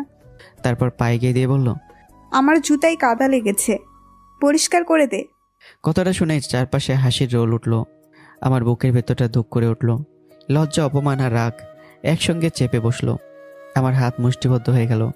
তবু আমি নিজেকে নিয়ন্ত্রণ করলাম। ধীরে ধীরে পকেট থেকে একটা রুমাল বের করলাম। তারপর হাঁটু গেড়ে বসে পড়লাম। এই দৃশ্য দেখে চারপাশে হাসির রোল যেন পড়ে গেল আবার। অনেক এসে বলল, দোস্ত, তোর মাথায় এসব আইডিয়া আসে কিভাবে? মৌ গর্বভরা হাসি দিয়ে বলল, মৌ এক পিস, দ্বিতীয়টা পৃথিবীতে নাই। কিন্তু পরের মুহূর্তে এমন কিছু ঘটল যা কেউ কল্পনাই করেনি। আমি জুতোটা পরিষ্কার করার ভঙ্গিতে হাত বাড়ালাম। তারপর হঠাৎ ভারসাম্য হারানোর মতো করে পায়ের দিকে টান লাগতেই মৌ আহ বলে সামনে ছিটকে পড়ে গেল। এক লহমায় সে মাটিতে পড়ে গড়িয়ে গেল কয়েক হাত দূর পর্যন্ত। ঘটনাটা এত দ্রুত ঘটল যে কেউ বুঝতেই পারল না কি হলো। চারপাশে নেমে এলো মৃত্যুর মতো নীরবতা। অনিকের মুখ হা হয়ে গেল। মিহির চোখ প্রায় কোটর থেকে বেরিয়ে আসার উপক্রম। কেউ কথা বলতে পারছে না, কারণ এই বিশ্ববিদ্যালয়ের সবচেয়ে ভয়ঙ্কর, সবচেয়ে ব্যাড মেয়েটাকে কেউ কখনো এভাবে বিব্রত করেনি, কখনো না। আর দূরে দাঁড়িয়ে থাকা রিদি মুখে হাত চাপা দিল। তার হৃদস্পন্দন যেন থেমে গেল। মনে মনে শুধু একটা কথাই বলল, হে আল্লাহ, আজকে এই ছেলেটা সত্যি আগুনে ঘি ঢেলে দিল। আর মাটিতে পড়ে থাকা মৌ ধীরে ধীরে মাথা তুলল। তার চোখ দুটো রক্তবর্ণ হয়ে উঠেছে। যে ঝড় আসছে তার জন্য কেউ প্রস্তুত নয়। মাটিতে পড়ে যাওয়া অপমানটা যেন ময়ের সমস্ত অস্তিত্বে আগুন ধরিয়ে দিয়েছিল। এক ঝাটকে উঠে দাঁড়ালো সে। চোখ দুটো রক্তবর্ণ, মুখমণ্ডল ক্রোধে বিকৃত। মনে হচ্ছিল এই মুহূর্তে সামনে ঝাঁপাবে, সব কিছু ভণ্ড করে ফেলবে। এক মুহূর্ত দেরি না করে সে হাত তুলল আমাকে থাপ্পড় মারার জন্য। কিন্তু যে দৃশ্যটা পরের মুহূর্তে ঘটল তা দেখে পুরো বিশ্ববিদ্যালয় স্তব্ধ হয়ে গেল। আমি বিদ্যুৎ গতিতে ময়ের কবজি চেপে ধরলাম। মুহূর্তেই চারপাশে নেমে এলো মৃত্যুর মতো নীরবতা, যেন শত শত মানুষের নিঃশ্বাসে একসঙ্গে আটকে গেছে। অনিকের চোখ বিস্ফোরিত, মিহির ঠোঁট কাঁপছে, আর রিদি তার বুকের ভেতরটা হঠাৎ ধক করে উঠল। মনে হলো তার আত্মাটাই যেন কেঁপে উঠল। কারণ এই বিশ্ববিদ্যালয়ে কেউ কখনো ময়ের দিকে চোখ তুলে কথা বলার সাহস পায়নি। সেখানে এই ছেলেটা তার হাত ধরে ফেলেছে। আমি শান্ত চোখে ময়ের দিকে তাকালাম আর বললাম, থাপ্পড় মারার আগে অন্তত বলবেন আমার অপরাধটা কি? আমার কণ্ঠে ছিল না কোনো ভয়, ছিল না কোনো রাগ, বরং এমন এক স্থিরতা যা আরো ভয়ঙ্কর। মৌ দাঁত চেপে ফিসফিস করে বলল, কুত্তার বাচ্চা, তোর এত বড় সাহস, তুই আমার হাত ধরিস? এই প্রথম আমার চোখে ক্ষণিকের জন্য আগুন জ্বলে উঠল। আমি ধীরে ধীরে ঝুঁকে ময়ের কানের কাছে মুখ নিয়ে গেলাম। তারপর এমন নিচু স্বরে বললাম যা শুধু মই শুনতে পেল, মিস মৌ, বাবা মাকে নিয়ে গালি দেবেন না। পুরো বিশ্ববিদ্যালয়ে আপনার একটা সম্মান আছে। আমি চাই না সেই সম্মান নষ্ট হোক। কারণ যদি আমি আপনাকে কখনো থাপ্পড় মারি তাহলে সেই সম্মান আর অবশিষ্ট থাকবে না। কথাগুলো বলে আমি হাত ছেড়ে দিলাম। তারপর আর এক মুহূর্ত দাঁড়ালাম না, ধীর পায়ে সেখান থেকে চলে গেলাম। আর মৌ সে পাথরের মতো স্থির হয়ে দাঁড়িয়ে রইল। তার চোখে বিস্ময়, রাগ, অপমান আর এক অদ্ভুত অস্থিরতা, যেন কেউ তার অহংকারের সিংহাসনে প্রথমবার আঘাত করেছে। আমি রিদির সামনে গিয়ে দাঁড়ালাম। মেয়েটা এখনো হতবাক। কয়েক মুহূর্ত আমার দিকে তাকিয়ে থেকে বলল, তোমার কলিজাতে একবার দেখতে ইচ্ছে করছে। আমি হেসে ফেললাম। রিদি মাথা নাড়িয়ে বলল, না, সত্যি বলছি। তুমি কি জানো তুমি কি করেছো? মৌকে আজ পর্যন্ত কেউ এভাবে অপমান করতে পারেনি, কিন্তু তুমি ওর কানে কি বললে? আমি আকাশের দিকে তাকিয়ে আবারও মৃদু হাসলাম। তারপর বললাম, সব কথা সময়ের আগে বলা যায় না রিদি, সময় হলেই শুনবে। কথাটা বলে আমি ক্লাসরুমের দিকে চলে গেলাম। এদিকে ময়ের পাশে এসে দাঁড়ালো অনিক। তার কণ্ঠে স্পষ্ট অবিশ্বাস। দোস্ত, তুই ওকে ছেড়ে দিয়েছিলি কেন? সে ধীরে ধীরে মাথা তুলল। তার চোখে তখন প্রতিশোধের আগুন জ্বলছে। ছাড়িনি, ওকে আমি শেষ করে দেব। তারপর দাঁত চেপে বলল, মুন্নাকে ফোন দে। ও কোথায়? অনিক আর মিহি একে অপরের মুখের দিকে তাকালো। তারা বুঝতে পারছে ঝড় এখনো শুরুই হয়নি। সেদিন পুরো বিশ্ববিদ্যালয়ে আর কোনো আলোচনা ছিল না। ক্লাসরুমে, করিডোরে, ক্যান্টিনে, সবখানে একটাই নাম, ইলহাম। নতুন আসে সেই ছেলেটা যে প্রথম দিনেই ময়ের দেওয়ার শাস্তি জিতে নিয়েছে, আর দ্বিতীয় দিনেই মৌকে সবার সামনে অপমান করেছে। অনেকে বিশ্বাসই করতে পারছিল না। অনেকে আবার মনে মনে অপেক্ষা করছিল এই যুদ্ধের শেষ কোথায় গিয়ে দাঁড়ায়। রাতের বেলা চট্টগ্রামের আকাশে তখন তারার মেলা। হোস্টেলের ছাদে দাঁড়িয়েছিলাম আমি। হালকা বাতাসে আমার চুল এলোমেলো করে দিচ্ছিল। ঠিক তখনই ফোনটা বেজে উঠল। স্ক্রিনে ভেসে উঠল একটি নাম, বাবা। অজান্তে আমার ঠোঁটে হাসি ফুটে উঠল। ফোনটা রিসিভ করতে ওপাশ থেকে ভেসে এলো বাবার গম্ভীর অথচ স্নেহময় কণ্ঠ। কেমন আছো আব্রাহাম? নতুন বিশ্ববিদ্যালয়ে কেমন লাগতেছে? আমি কিছুক্ষণ চুপ করে রইলাম। ভালোও না, খারাপও না, তবে একটা কথা বলতে পারি, তোমার জন্য অনেক অন্যায় মুখ বুঝে সহ্য করছি। মাঝে মাঝে মনে হয় নিজের সঙ্গে যুদ্ধ করছি। ওপাশে কয়েক সেকেন্ড নীরবতা, তারপর বাবা ধীরে ধীরে বললেন, জানো আব্রাহাম, তোমার আর আমার মধ্যে সবচেয়ে বড় পার্থক্য কি? আমি আকাশের দিকে তাকিয়ে আবার বললাম, কি পার্থক্য থাকবে? আমরা তো বাবা ছেলে। বাবা হালকা হেসে বললেন, না, আরো একটা পার্থক্য আছে। তোমার বাবা আজ দেশের শীর্ষ ব্যবসায়ীদের একজন, হাজার হাজার কোটি টাকার মালিক, কিন্তু আমার বাবা ছিলেন একজন সাধারণ কৃষক। তার কণ্ঠ হঠাৎ ভারী হয়ে এলো। আমি মাঠের রোদ দেখেছি আব্রাহাম, ফসল নষ্ট হওয়ার কষ্ট দেখেছি, ক্ষুধার যন্ত্রণা দেখেছি, মানুষ সফলতা দেখেছি। তাই জীবনের বাস্তবতাটা আমি একটু বেশি বুঝি। বাবার প্রতিটি শব্দ আমার হৃদয়ের গভীরে গিয়ে আঘাত করছিল। আমার মনে হচ্ছিল কথাগুলো কানে নয়, সরাসরি হৃদয়ে পৌঁছাচ্ছে। আমি বুঝতে পারলাম এগুলো কোনো শাসন নয়, এগুলো একজন বাবার জীবনভর অর্জিত শিক্ষা। বাবা আবার বললেন, রাগ করে কাউকে রক্তাক্ত করা খুব সহজ, কিন্তু মাথা ঠান্ডা রেখে নিজের প্রতিপক্ষকে হারানো অনেক কঠিন। জীবনের সবচেয়ে বড় বিজয় শক্তিতে না, বুদ্ধিতে হয়। এটা যদি শিখতে পারো তাহলে একদিন আমার চেয়েও বড় মানুষ হবে তুমি। আমার চোখের কোনো অজান্তে জল জমে উঠল। আকাশের দিকে তাকিয়ে ফিসফিস করে বললাম, আমি চেষ্টা করছি বাবা, সত্যি চেষ্টা করছি। ওপাশে বাবা মৃদু এসে বললেন, আমি জানি, কারণ তুই আমার ছেলে। আজ পৃথিবীর সব শক্ত মানুষের মাঝেও এই কয়েকটা শব্দ সবচেয়ে বেশি শক্তি দিল আমাকে। অন্যদিকে মিহির বাসা, ঘরের ভেতর পায়চারি করছে মৌ। তার শরীর কাঁপছে, চোখে ঘুম নেই, মনে শান্তি নেই। বারবার আমার মুখটা তার চোখের সামনে ভেসে উঠছে। মিহি ধীরে ধীরে বলল, দোস্ত, এখন কি করবি? মৌ থেমে গেল, তার ঠোঁটে ধীরে ধীরে রহস্যময় হাসি ফুটে উঠল। আরও কয়েকদিন দেখি, যদি ওই বলদকে অন্যভাবে হারাতে না পারি। সে একটু থামলো, তারপর এমন এক কণ্ঠে বলল যা শুনে মিহির বুক কেঁপে উঠল, তাহলে পৃথিবীর সবচেয়ে ভয়ঙ্কর অস্ত্রটা ব্যবহার করব। মিহির মুখের রং ফ্যাকাশ হয়ে গেল, কারণ সে জানতো মৌ যখন এই অস্ত্রের কথা বলে তখন কারোর জন্য ফল ভালো হয় না। রাত অনেক হয়ে গেছে, শহরের ব্যস্ততা ধীরে ধীরে স্তব্ধ হয়ে আসছে, কিন্তু মেহেরুন্নেসা মৌয়ের জীবনে রাত মানেই শান্তি নয়। বিশ্ববিদ্যালয়ের সারাদিনের ঘটনাগুলো মাথার ভেতরে ঘুরপাক খেতে খেতে সে বাড়ির গেট পেরিয়ে ভেতরে ঢুকলো। ঘরে ঢুকতেই ড্রয়িং রুম থেকে ভেসে এলো তীক্ষ্ণ কণ্ঠস্বর, এসে গেছে মহারানী। সোফায় বসে থাকা সামিরা বেগম ঠোঁট বাঁকিয়ে কথাটা বললেন। তার চোখে মুখে এমন বিদ্বেষ যেন মৌ এই বাড়ির মেয়ে নয়, বহু বছরের শত্রু। কথাটা শেষ না হতে পাশ থেকে আঁখি ব্যঙ্গ করে বলল, তুই বলছো মা, ও তো এবারই রাজরানী, আমরা সবাই চাকরানী। মৌ সারাদিনে জমে থাকা রাগ যেন আবারও মাথাচাড়া দিয়ে উঠল। সে দাঁত চেপে বলল, একেবারে ফালতু কথা বলবে না। কিন্তু এই কথাটাই যেন আগুনে ঘি ঢেলে দিল। পরের মুহূর্তে সামিরা বেগম উঠে দাঁড়ালেন, সঙ্গে মায়া ও আঁখিও। তিনজন মিলে মুহূর্তের মধ্যে মৌকে ঘিরে ধরল। সামিরা বেগম ঝাঁপিয়ে পড়ে তার চুলের মুঠি ধরে টান দিলেন, তোর সাহস তো দিন দিন বাড়ছে। আজ তোর বাবা বাড়িতে নেই, আজ তোকে মেরে ফেললেও কেউ বাঁচাতে আসবে না। মৌ ব্যথায় মুখ বিকৃত করে ফেলল, কিন্তু সে কাঁদল না, বরং দাঁত চেপে সব সহ্য করতে লাগলো। কারণ এই দৃশ্য তার জীবনে নতুন নয়। বহু বছর ধরেই এই বাড়িতে তাকে নিজের অস্তিত্বের জন্য লড়তে হয়েছে। কিন্তু তখনই বাড়ি থেকে বেশি হলো একটি পরিচিত কণ্ঠ, ফুপি, ফুপি কোথায়? সামিরা বেগমের মুখ মুহূর্তে বদলে গেল, যেন কিচ্ছু হয়নি। তিনি দ্রুত মুখে ছেড়ে দিলেন। মায়া রাখিও সরে গেল। কয়েক সেকেন্ড আগের হিংস্র চেহারাগুলো যেন হঠাৎ করে ভদ্রতার মুখোশ পরে নিল। দরজা ঠেলে ভেতরে ঢুকলো আকাশ, সামিরা বেগমের ভাইয়ের ছেলে, ময়ের ছোটবেলায় পরিচিত মানুষদের একজন। আকাশ হাসি মুখে ফুপির সঙ্গে কুশল বিনিময় করলো, তারপর চোখ ঘুরে ময়ের দিকে তাকালো। মেয়েটার এলোমেলো চুল আর অস্বাভাবিক মুখভঙ্গি দেখে তার ভুরু কুঁচকে গেল। তবুও কিছু বলল না, শুধু মৃদু হেসে বলল, কেমন আছো মৌ? মৌ নিজের অস্থিরতা লুকিয়ে জোর করে হাসলো। ভালো আছি আকাশ ভাই, তুমি কেমন আছো? আলহামদুলিল্লাহ ভালো। এদিকে সামিরা বেগম তার দুই মেয়ে সহ দ্রুত রান্নাঘরের দিকে চলে গেল। অতিথির জন্য নাস্তার ব্যবস্থা করতে হবে। তাদের আচরণ দেখে মনে হবে পৃথিবীর সবচেয়ে আদর্শ পরিবার তারা। আকাশ কয়েক মুহূর্ত চুপচাপ ময়ের দিকে তাকিয়ে রইল, তারপর হালকা অভিমানী কণ্ঠে বলল, কতবার বলেছি আমাকে ভাই বলবে না, শুধু আকাশ বলবে।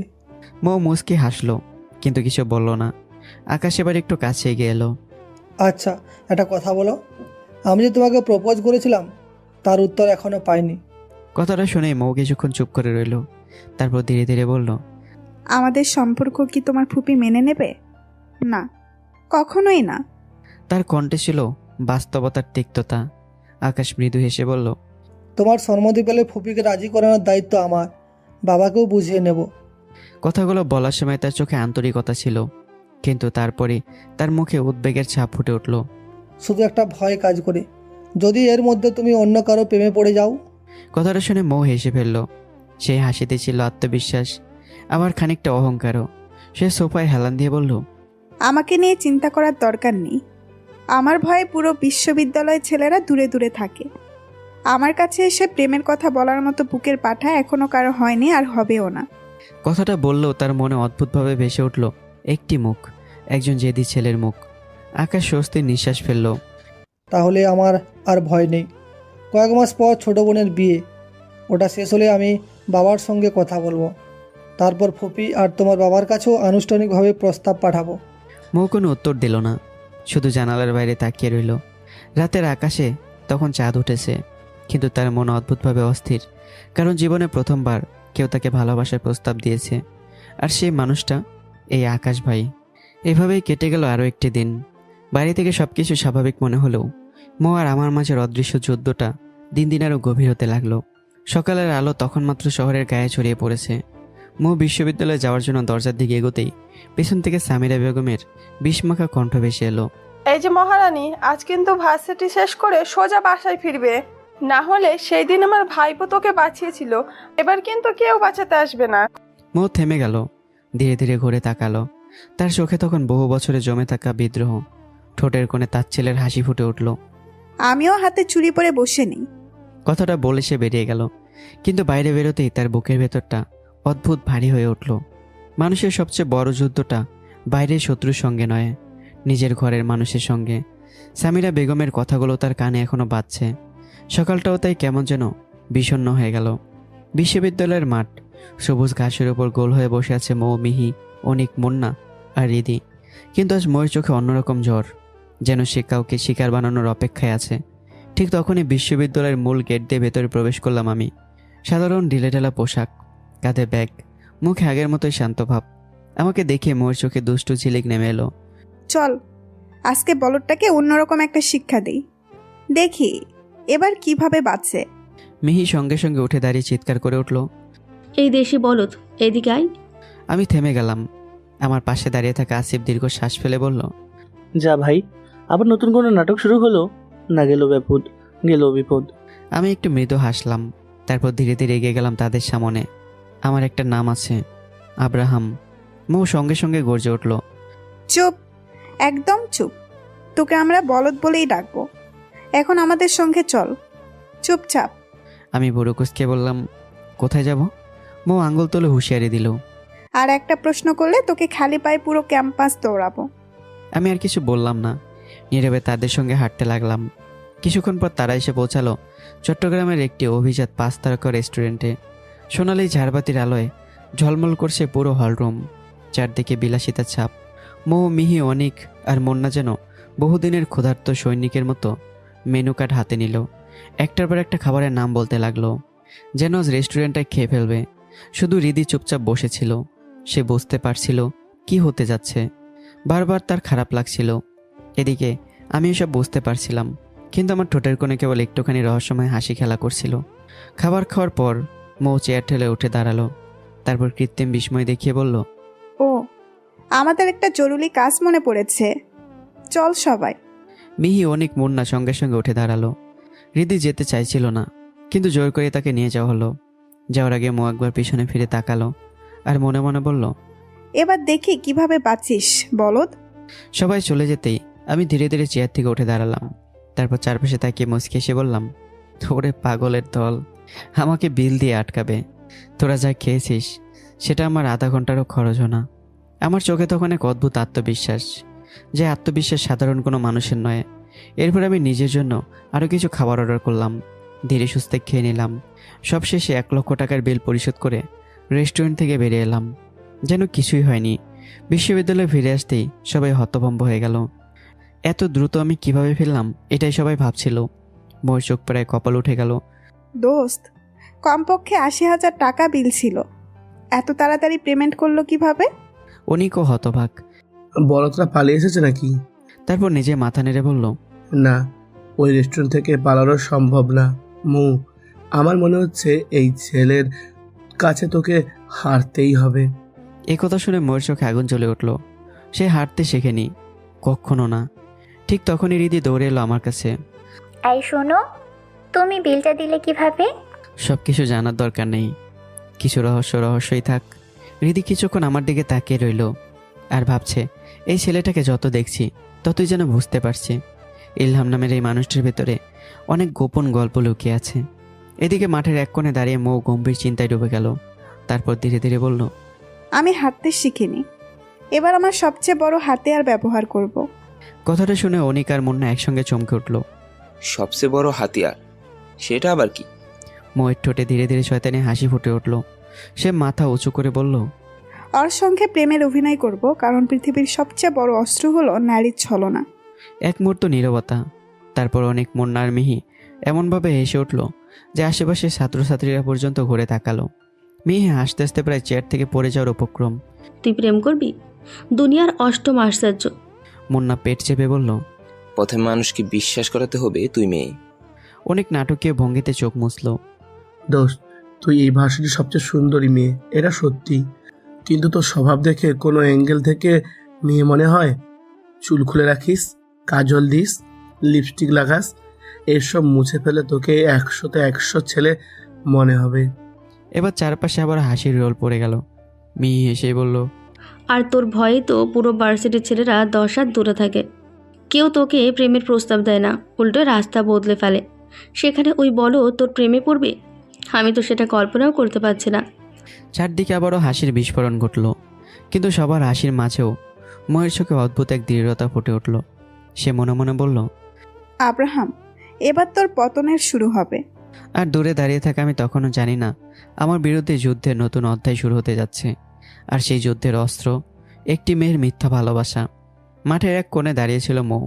চারপাশে তার বন্ধুদের অট্টহাসি এখনও যেন বাতাসে ভেসে বেড়াচ্ছে। অনেক মুন্নার মিহি কেউ তার কথাকে গুরুত্ব দেয়নি, বরং তার পরিকল্পনাকে উপহাস করেছে। কিন্তু মৌ এমন মেয়ে নয় যে ব্যর্থতার কথা শুনে পিছু হটবে। তার চোখে ধীরে ধীরে জেদ জমাট বাঁধল, যেন কোনো যোদ্ধা যুদ্ধক্ষেত্রে নামার আগে নিজের অস্ত্র শান দিচ্ছে। হঠাৎ সে গর্জে উঠল, দেখিস, আমি ওই ছেলেকে আমার প্রেমের ফাঁদে ফেলবো। ও নিজে থেকে আমার সামনে এসে ভালোবাসার কথা বলবে, আর যেদিন বলবে সেদিন আমি আজকের প্রতিটি অপমানের হিসাব সুদে আসলে আদায় করব। তার চোখে তখন অদ্ভুত এক দীপ্তি, প্রতিশোধের দীপ্তি।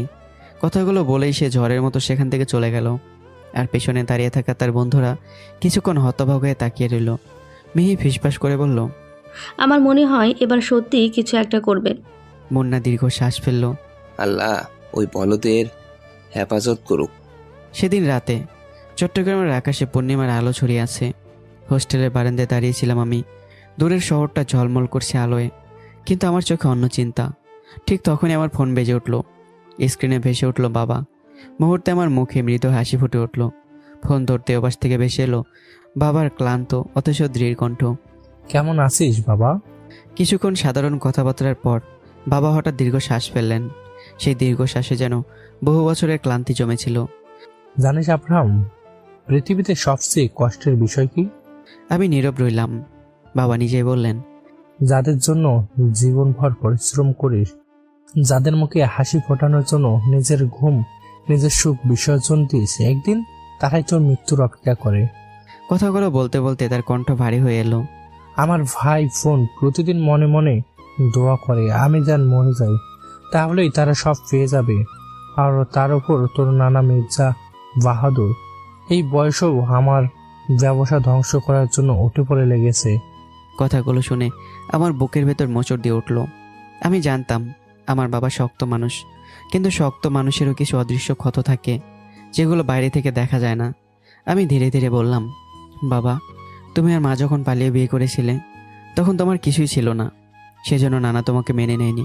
কিন্তু আজ তুমি দেশের অন্যতম সফল ব্যবসায়ী, তবু উনি তোমাকে ক্ষমা করতে পারলেন না। আর চাচা ফুপুদের কথা কি বলবো?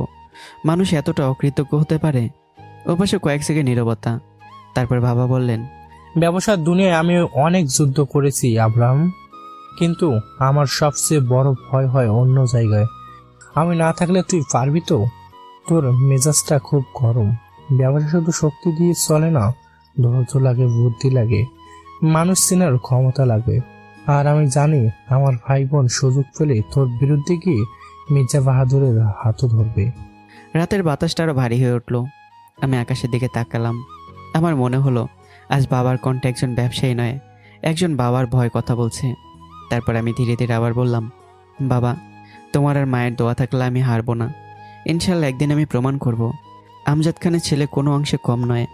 আর মির্জা বাহাদুরকেও দেখিয়ে দেব তিনি যাকে অবহেলা করেন সেই ছেলে একদিন তার গর্ব হওয়ার মতো অবস্থানে পৌঁছাবে। ওপাশে দীর্ঘ নীরবতা। তারপর বাবা মৃদু হেসে বললেন, এই আত্মবিশ্বাসটাই ধরে রাখিস, কিন্তু রাগকে নিয়ন্ত্রণ করতে শিখ। কারণ যে নিজের রাগকে জয় করতে পারে সে পুরো পৃথিবীকে জয় করতে পারে। পরদিন সকালে বিশ্ববিদ্যালয়ের মাঠ। ময়ের সব বন্ধু আজ অনেক আগে এসে গেছে। অনেক, মুন্না, মিহি, রিদি সবাই উপস্থিত, শুধু মৌ নেই। মাঠের অন্য পাশে বসেছিলাম আমি, রিদি আর আসিফ। হঠাৎ যেন অদৃশ্য কোনো নির্দেশে পুরো ক্যাম্পাসের দৃষ্টি একসঙ্গে প্রধান ফটকের দিকে ঘুরে গেল। কথাবার্তা থেমে গেল, হাসিও থেমে গেল, এমনকি বাতাসটাও যেন কয়েক সেকেন্ডের জন্য স্থির হয়ে গেল। আমি অবাকে তাকালাম। তারপর আমি যেন শ্বাস নিতেই ভুলে গেলাম। ফটক দিয়ে ভেতরে প্রবেশ করছে একজন মেয়ে, না মৌ, কিন্তু এখন সেই পুরনো মৌ নয়। আজ তার পরনে নীল শাড়ি, মাথায় নীল হিজাব, চোখে গাঢ় কাজল, ঠোঁটে হালকা লিপস্টিক। সকালে সূর্যের আলো তার উপর এসে পড়েছে। মনে ছিল আকাশের কোনো অপ্সরা ভুল করে পৃথিবীতে নেমে এসেছে। পুরো ক্যাম্পাস নিস্তব্ধ। মিহি, অনেক, মুন্না পর্যন্ত হতভম্ব। আর আমি যেন নিজের জগতই ভুলে গেছি। জীবনে কখনো প্রেম করিনি। আমার রাগ, আমার দুরন্ত স্বভাব, আমার অদ্ভুত ব্যক্তিত্ব সব মিলে কোনো মেয়ে আমার কাছে আসার সাহসই পেত না। আর আমি কাউকে নিয়ে ভাবিও নি। কিন্তু প্রথম দিন মৌকে দেখার পরে তার সৌন্দর্য আমাকে এক মুহূর্তের জন্য যেন থামিয়ে দিয়েছিল। শুধু মেয়েটার ব্যবহারের অহংকার আমাকে দূরে সরিয়ে রেখেছিল। কিন্তু আজ যেন সেই সমস্ত দেয়াল এক মুহূর্তের জন্য ভেঙে পড়ল। অজান্তে আমি উঠে দাঁড়ালাম।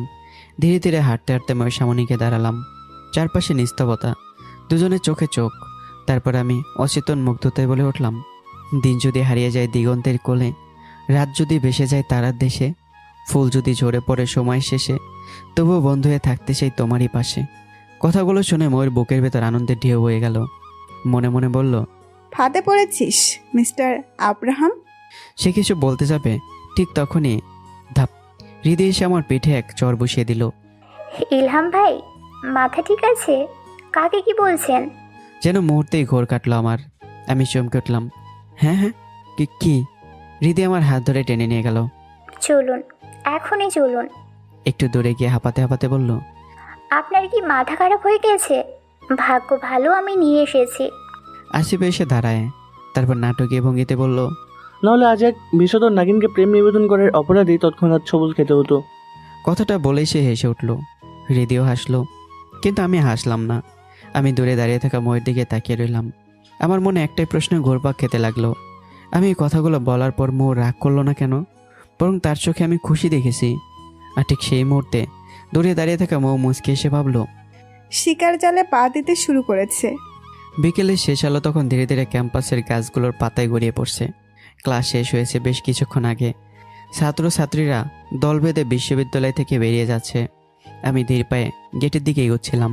হঠাৎই পাশে এসে দাঁড়ালো মৌ। আজ তার মুখে সে আগের ভাব নেই, হাসি নেই, বরং কণ্ঠে এক অদ্ভুত কোমলতা। সে কিছুক্ষণ চুপচাপ আমার দিকে তাকিয়ে থেকে বলল, সকালে যে কথাগুলো বলেছিলে সেগুলো কি মন থেকে বলেছিলে নাকি এমনিতেই? প্রশ্নটা শুনে আমি খানিকটা অপ্রস্তুত হয়ে গেলাম। আমার বুকের ভেতরটা হালকা কেঁপে উঠল। তবুও নিজেকে সামলে নিয়ে বললাম, কেন? আমি কি কোনো ভুল করেছি? মৌ মৃদু হেসে মাথা নাড়ল। ভুল না, আসলে আমাকে কেউ কোনোদিন এভাবে কিছু বলেনি। এক মুহূর্তের জন্য দুজনে নীরব হয়ে গেলাম। অজান্তেই আমাদের পথ দীর্ঘ হতে লাগলো।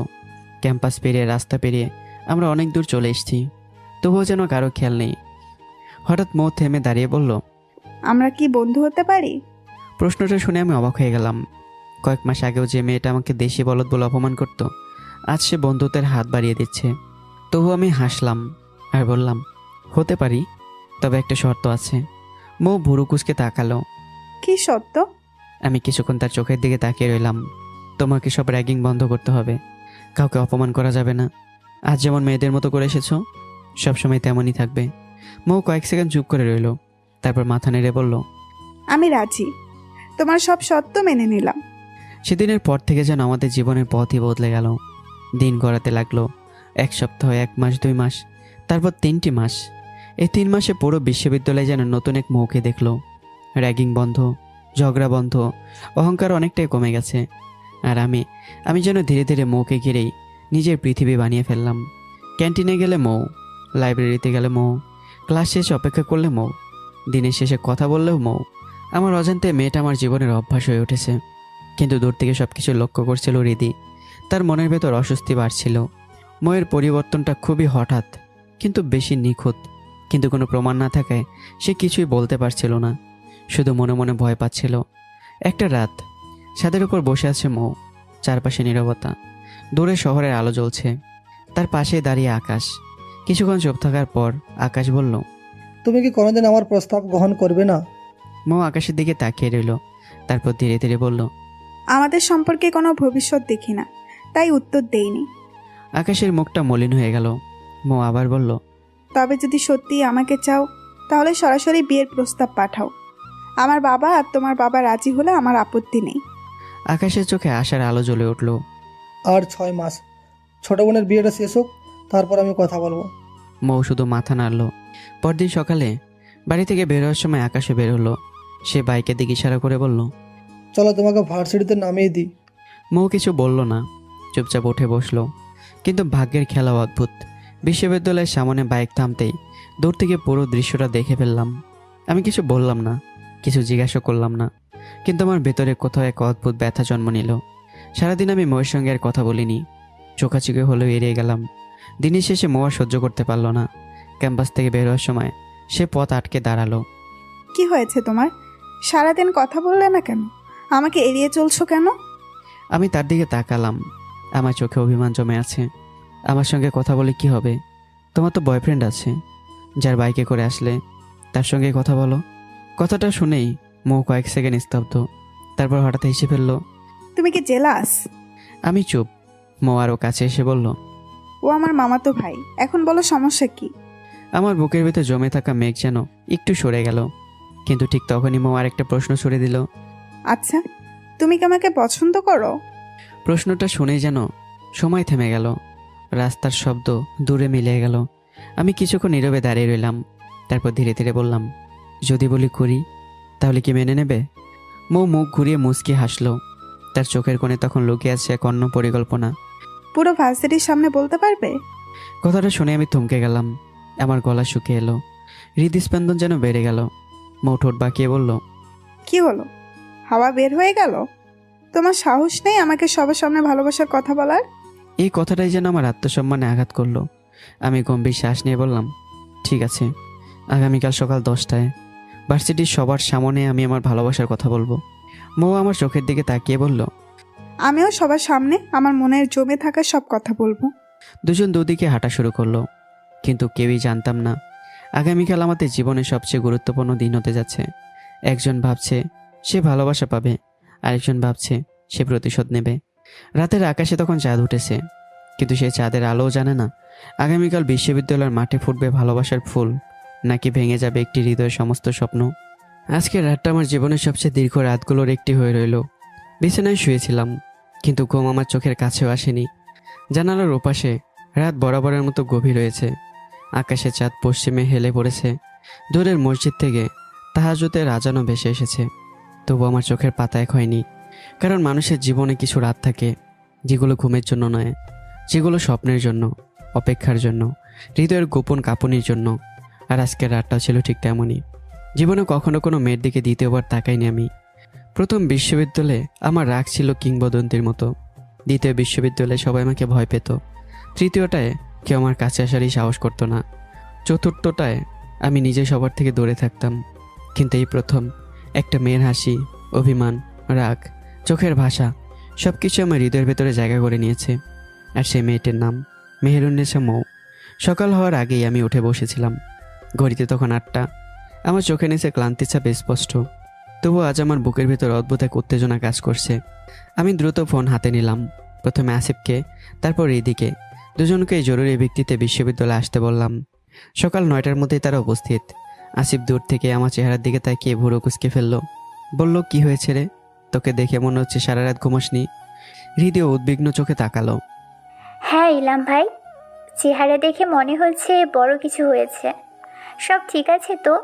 আমি কিছুক্ষণ চুপ করে রইলাম। তারপর ধীরে ধীরে হাসলাম। সেই হাসিতে ছিল লজ্জা, আনন্দ আর অদ্ভুত এক সরলতা। আজ আমি যাকে পছন্দ করি তাকে প্রপোজ করব। কথাটা শুনে আসিফ আর হৃদি দুজনে অবাক হয়ে গেল। তারপর তাদের চোখে আনন্দের ঝিলিক ফুটে উঠল। আসিফ সঙ্গে সঙ্গে বলল, ও, অবশেষে আমাদের পাষাণ বন্ধু হৃদয়ের বন্ধু প্রেমে পড়েছে। কে সে ভাগ্যবতী? মৌ।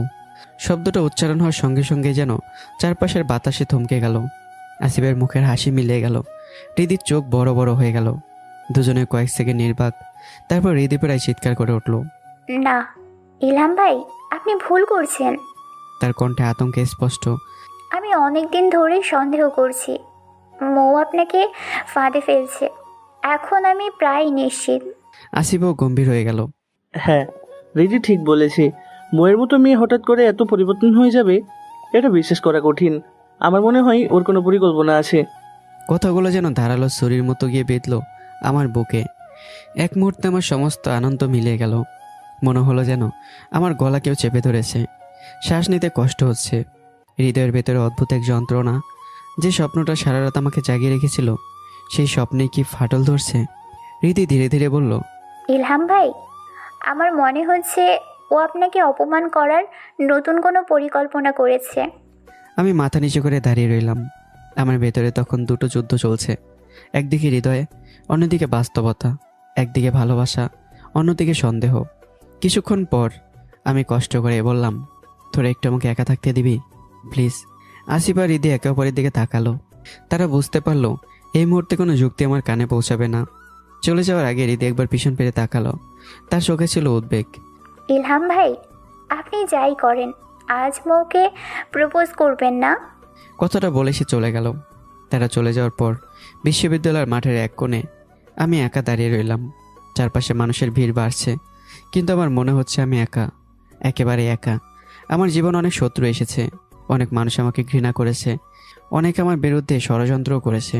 কিন্তু এই প্রথম একটি মেয়ের কথা ভেবে আমার বুক কাঁপছে। আর সেই মেয়েটিকে নিয়ে আজ সন্দেহ জন্মেছে। আমার বুকের ভেতরটা মোচড় দিয়ে উঠল। চোখ বন্ধ করলাম। মনে পড়লো সেই বিকেলগুলো, সেই গল্পগুলো, সেই বন্ধুত্ব। সব কিছু কি অভিনয় ছিল? সব। কয়েক মুহূর্ত পরে হঠাৎ আমার চোয়াল শক্ত হয়ে উঠল। চোখের দৃষ্টি বদলে গেল। না, আমজাদ খানের ছেলে এত সহজে হার মানে না। আমি নিজেকে শক্ত করে বললাম, যদি এটা ভালোবাসা হয় তবে সত্যিটা প্রকাশ পাবে। আর যদি প্রতারণা হয় তবু আমি পালাবো না। আজ শেষ পর্যন্ত দেখবো আমি গম্ভীর শ্বাস নিলাম। তারপর ধীরে ধীরে মাথা তুলে দাঁড়ালাম। এদিকে বিশ্ববিদ্যালয়ের অন্য প্রান্তে মো আজ অস্বাভাবিক রকমের উৎফুল্ল। তার চোখে মুখে বিজয়ের আগাম উল্লাস। সে মিহি, অনিক আর মুন্নাকে একত্র করে বলল, সবাইকে মাঠে নিয়ে আয়, পুরো ভার্সিটির একজনের যেন বাদ না যায়। অনিক হাসলো। আজ তাহলে মহা উৎসব। মুন্নাও হেসে বলল, আজ বলদের কুরবানি। মিহি খিলখিল করে উঠল, আর কোরবানির পরে আমরা মাংস ভাগ করে নেব। তিনজনের হাসিতে চারপাশে মুখর হয়ে উঠল। কিন্তু ময়ের ঠোঁটে ফুটে উঠল এক রহস্যময় হাসি। আজকের দিনটার জন্য সে বহুদিন ধরে অপেক্ষা করেছে। তার ধারণা আর কয়েক মিনিট পরে আমি সবার সামনে নিজের হৃদয় খুলে দেব। আর তারপর সে আমাকে এমন এক অপমান উপহার দেবে যা আমি সারা জীবন ভুলতে পারবো না। কিন্তু ভাগ্যের অদ্ভুত নিয়ম হলো, মানুষ যখন অন্যের জন্য গর্ত করে তখন কখনো কখনো সেই গর্তের কিনারায় দাঁড়িয়ে থাকে সে নিজেও। আর আজ বিশ্ববিদ্যালয়ের মাঠে জমতে থাকা হাজারো মানুষের ভিড়ের মাঝখানে কেউ জানে না অপমানিত হবে কে, মৌ নাকি আমি। বিশ্ববিদ্যালয়ের মাঠ তখন মানুষের কোলাহলে মুখর। চারদিকে শত শত শিক্ষার্থী, কেউ দাঁড়িয়ে, কেউ বসে, কেউ আর কৌতূহলী চোখে চারপাশে দেখছে। কিন্তু সেই বিশাল ভিড়ের মাঝেও আমি যেন একা, একেবারেই একা। আমি ধীরে ধীরে উঠে দাঁড়ালাম। আমার মুখে কোনো অভিব্যক্তি নেই, চোখ দুটো স্থির। বিশ্ববিদ্যালয়ের বাগানের দিকে এগিয়ে গেলাম। সেখান থেকে কয়েকটা লাল গোলাপ তুলে নিলাম। তারপর নিঃশব্দে হাঁটতে শুরু করলাম সরাসরি ময়ের দিকে। দূর থেকে দৃশ্যটা দেখে রীতির বুক ধুপ করে উঠল। তার মুখ ফ্যাকাশে হয়ে গেল। সে তাড়াতাড়ি আসিফের হাত চেপে ধরে বলল, আসিফ ভাই, দেখছেন ইলহাম ভাই ফুল নিয়ে মৌয়ের দিকে যাচ্ছে। আসিফ তাকিয়ে রইল। কয়েক সেকেন্ড পর গভীর দীর্ঘ শ্বাস ফেলল। হ্যাঁ, সেটা ভুল করেছে, খুব বড় ভুল করেছে। হৃদির বুকের ভেতরটা কেঁপে উঠল। কেন জানি তার খুব খারাপ লাগছিল। মনে হচ্ছিল কিছু একটা ভয়ঙ্কর ঘটতে যাচ্ছে। এদিকে আমি কে দাঁড়ালাম মোয়ের সামনে। চারপাশে সকলের দৃষ্টি এখন আমাদের দিকে। মোয়ের ঠোঁটে বিজয়ের হাসি। সে জানে তার ফাঁদে শিকার ধরা দিয়েছে। আমি ধীরে ধীরে হাঁটু গেড়ে বসলাম। হাতে ধরা গোলাপগুলো এগিয়ে দিলাম। আমার কণ্ঠ কাঁপছিল, কিন্তু কথাগুলো ছিল হৃদয়ের গভীর থেকে উঠে আসা। জীবনে কোনো মেয়েকে দ্বিতীয়বার ফিরে দেখিনি আমি। সবসময় নিজেকে দূরে রেখেছি। ভেবেছিলাম ভালোবাসা আমার জন্য নয়, কিন্তু তোমার চোখের দিকে তাকালে মনে হয় আমি কোনো গভীর সমুদ্রে ডুবে যাচ্ছি। তোমার হাসি দেখলে আমার হৃদস্পন্দন বেড়ে যায়। তোমাকে না দেখলে দিনটা অসম্পূর্ণ লাগে। আমি তোমাকে ভালোবাসি মৌ। তুমি কি? কথাটা শেষ হওয়ার আগে তীব্র শব্দে একটা থাপ্পড় এসে পড়ল আমার গালে। মুহূর্তের মধ্যে চারপাশে স্তব্ধ হয়ে গেল। আমার মুখ একদিকে ঘুরে গেল। আমার হাতে ধরা গোলাপগুলো মাটিতে পড়ে গেল। আমি কয়েক সেকেন্ড নিশ্চল হয়ে রইলাম। আমার মনে হলো কেউ যেন আমার বুক ছেড়ে হৃদয়টা বের করে মুঠোর মধ্যে চেপে ধরেছে। সে ব্যথা শরীরের নয়, সে ব্যথা আত্মার। মৌ ঠোঁট বাঁকিয়ে তার ছেলের হাসি দিল। তার চোখে বিদ্রুপ। নিজেকে আয়নায় দেখেছিস? কথাটা যেন বিষের মতো গিয়ে বিঁধল। চারপাশে কয়েক সেকেন্ড নীরবতা। তারপর হাসি, অট্টহাসি, উপহাস, তাচ্ছিল্য। মিহি প্রথম হেসে উঠল। হায় আল্লাহ, বলো তো সত্যিই প্রেমে পড়ে গেছে? অনেক হাঁটুতে হাত দিয়ে হাসতে লাগলো।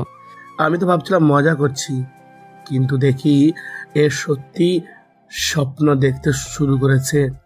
মুন্না চোখের পানি মুছতে মুছতে বলল, এই দৃশ্যের জন্যই তো এতদিন অপেক্ষা করছিলাম। আজকে দিনটা ইতিহাস হয়ে থাকবে। তিনজনের হাসি চারদিকে ছড়িয়ে পড়ল। তাদের সঙ্গে যোগ দিল আরও অনেকেই। কেউ মোবাইল বের করে ভিডিও করছে, কেউ আঙ্গুল তুলে দেখাচ্ছে, কেউ আবার ফিসফিস করে বলছে, ওই যে গ্রামের ছেলে সবচেয়ে সুন্দরী মেয়েকে প্রপোজ করতে গিয়েছিল, ফলাফল দেখ। চারপাশে সেই হাসিগুলো যেন ধারালো ছুরির মতো বারবার আঘাত করতে লাগলো আমার ভাঙা হৃদয়ে। দূরে দাঁড়িয়ে হৃদির চোখ ভিজে উঠেছে। সে বিশ্বাসই করতে পারছে না। তার বুকের ভিতর মোচড় দিচ্ছে। আমি জানতাম এমন কিছু হবে। পাশে দাঁড়িয়ে আসিফ মুঠি শক্ত করে ফেলেছে। তার রাগ হচ্ছে, ভীষণ রাগ, কিন্তু কিছু করার নেই, কারণ এই যুদ্ধটা আমার নিজেরই। মো আবার এগিয়ে এলো। তার কণ্ঠে অহংকার ঝরে পড়ছে। তোর সঙ্গে রিলেশন করব আমি? এই বিশ্ববিদ্যালয়ের সবচেয়ে সুন্দরী মেয়ে আমি, আর তুই? সে আমার শার্টের দিকে আঙ্গুল তুলল। নিজের গায়ের শার্টটা দেখেছিস? মনে হয় বাপ দাদার আমলের। একটা শার্টে 2 জন ঢুকে যাবে। চারপাশে আবার হাসির রোল উঠল। প্রতিটি হাসি যেন আমার বুকের দেয়ালে আঘাত করছে। আমার সমস্ত স্বপ্ন, সমস্ত অনুভূতি, সমস্ত আশা এক এক করে ভেঙে টুকরো টুকরো হয়ে যাচ্ছে। আজ আমি শুধু প্রত্যাখ্যান হয়নি, অপমানিত হয়েছি সবার সামনে, নিজের ভালোবাসার মানুষের হাতেই। মৌ শেষবারের মতো তার ছেলের দৃষ্টিতে তাকালো। নিজের যোগ্যতা অনুযায়ী কাউকে খুঁজে নে, সব আকাশের চাঁদ ধরতে যায় না। কথাটা বলে সে ঘুরে দাঁড়ালো, চলে যেতে নিল। ঠিক তখনই আমার ভেতরে যেন কিছু একটা বদলে গেল। আমার চোখের কষ্ট ধীরে ধীরে অদৃশ্য হয়ে গেল। সেখানে জায়গা নিল এক অদ্ভুত স্থিরতা, এক ভয়ঙ্কর নীরবতা। আমি ধীরে ধীরে মাথা তুললাম। তারপর চল শক্ত, মুষ্টিবদ্ধ আর কণ্ঠ শান্ত করে বলতে শুরু করলাম, মিস মেহেরুন্নেসা মৌ, এতক্ষণ আপনি বলেছেন, এবার আমার কথাটাও একটু শুনবেন না? মৌ বিরক্ত হয়ে পিছনে তাকালো। তার ঠোঁটে এখনও তার ছেলের হাসি। তোর কথা শোনার সময় নেই। সে আবার হাঁটতে শুরু করলো, কিন্তু সে জানতো না পরের কয়েক মুহূর্তে তার জীবনের সবচেয়ে বড় ধাক্কাটা অপেক্ষা করছে। কারণ কিছু মানুষকে অপমান করা যায়, কিন্তু ভাঙা যায় না। আর আমি একমাত্র যে ভেঙে পড়িনি, বরং আমার ভেতরে অন্য কিছু জেগে উঠেছে। মৌ পিছন ফিরে চলে যেতে নিলে তার ঠোঁটের কোণে এক বিজয়ের হাসি ফুটে ওঠে। চারপাশে শত শত শিক্ষার্থীর হাসি তামাশা যেন তার অহংকারকে আরও উস্কে দিচ্ছিল। কিন্তু ঠিক সেই মুহূর্তে ঘটল এমন এক ঘটনা যা পরবর্তী বহু বছর ধরে এই বিশ্ববিদ্যালয়ের করিডোরে করিডোরে গল্প হয়ে ঘুরে বেড়াবে। আমি নিজের হাতে ধরা গোলাপের পাপড়িগুলো ছিঁড়ে বাতাসে ছড়ে দিলাম। লাল পাপড়িগুলো উড়ে গিয়ে বইয়ের মাথা ও কাঁধে জড়ে পড়ল। এরপর মুহূর্তের মধ্যে দুজনের মধ্যে এক উত্তপ্ত সংঘর্ষের পরিস্থিতি তৈরি হলো। ঘটনাটা এত দ্রুত ঘটছিল যে উপস্থিত হাজারো শিক্ষার্থীর কেউই ঠিক বুঝে উঠতে পারল না যে কী ঘটেছে। আমি একটানে মৌয়ের হাত ধরে নিজের বুকের সাথে মিশে নেই। তারপর এক হাতে মৌয়ের কোমর চেপে ধরে আর এক হাতে তার চুলের মুঠি টেনে নিয়ে মৌয়ের ঠোঁটের সাথে ঠোঁট চেপে ধরি। মৌ স্থির হয়ে গেল। তার চোখ বিস্ময়ে বড় হয়ে উঠল। মনে হচ্ছিল পৃথিবী যেন হঠাৎ থেমে গেছে। দূরে দাঁড়িয়ে থাকা রিদির মুখ থেকে অজান্তে বেরিয়ে এলো, হায় আল্লাহ। তার চোখ যেন কোটর থেকে বেরিয়ে আসতে চাইছে। পাশে দাঁড়িয়ে থাকা আসিফ হতভম্ব কণ্ঠে বলল, বাঘের বাচ্চা, এমন সাহস আমি জীবনে দেখি নাই। অনেকের ঠোঁট শুকিয়ে গেল। যে ছেলেটা কয়েক মিনিট আগেও সবচেয়ে বেশি হাসছিল, সে এখন 2 কদম পিছিয়ে গেছে। তার মুখ হা হয়ে আছে। মনে হচ্ছে সে নিজের চোখকে বিশ্বাস করতে পারছে না। মিহির বুক ধরফর করছে। সে কাপা কণ্ঠে বলল, না, এটা সত্যি না, আমি নিশ্চয়ই ভুল দেখছি। মুন্নার অবস্থা আরও ভয়ঙ্কর। তার চোখ রক্তবর্ণ হয়ে উঠেছে, শরীর আগে কাঁপছে। মনে হচ্ছে আর এক মুহূর্তে নিজেকে যেন কন্ট্রোল করতে পারবে না। আর পুরো বিশ্ববিদ্যালয়ে, পুরো ক্যাম্পাসে এমন নীরবতা নেমে এলো, কেউ যেন সমস্ত শব্দই কেড়ে নিয়েছে। কয়েক সেকেন্ড আগেও যারা আসছিল, তারা এখন পাথরের মূর্তির মতো দাঁড়িয়ে আছে। কেউ কথা বলছে না, কেউ নড়ছেও না, শুধু বিস্ময়, শুধু অবিশ্বাস। ময়ের বুক দ্রুত ওঠানামা করছে। রাগ, অপমান, লজ্জা আর বিস্ময়ে তার মুখ লাল হয়ে গেছে। সে যেন বুঝতেই পারছে না ঘটনাটা সত্যিই ঘটলো নাকি সে কোনো দুঃস্বপ্ন দেখছে। যে ছেলেটাকে সে সবার সামনে অপমান করছিল, সেই ছেলেটা আজ পুরো খেলাটার মোড় ঘুরিয়ে দিল। প্রায় 4 মিনিট কিস করে মুখে ছেড়ে দিলাম। এতেই মুখে বিজয়ের হাসি ফুটে উঠল। ঠিক তখনই মুন্না গর্জন তুলে আমার দিকে ছুটে এলো। তুই শেষ, আজকে তোর দিন শেষ। কিন্তু পরিস্থিতি আরও উত্তপ্ত হয়ে উঠল। চারপাশে শিক্ষার্থীদের মধ্যে আতঙ্ক ছড়িয়ে পড়ল।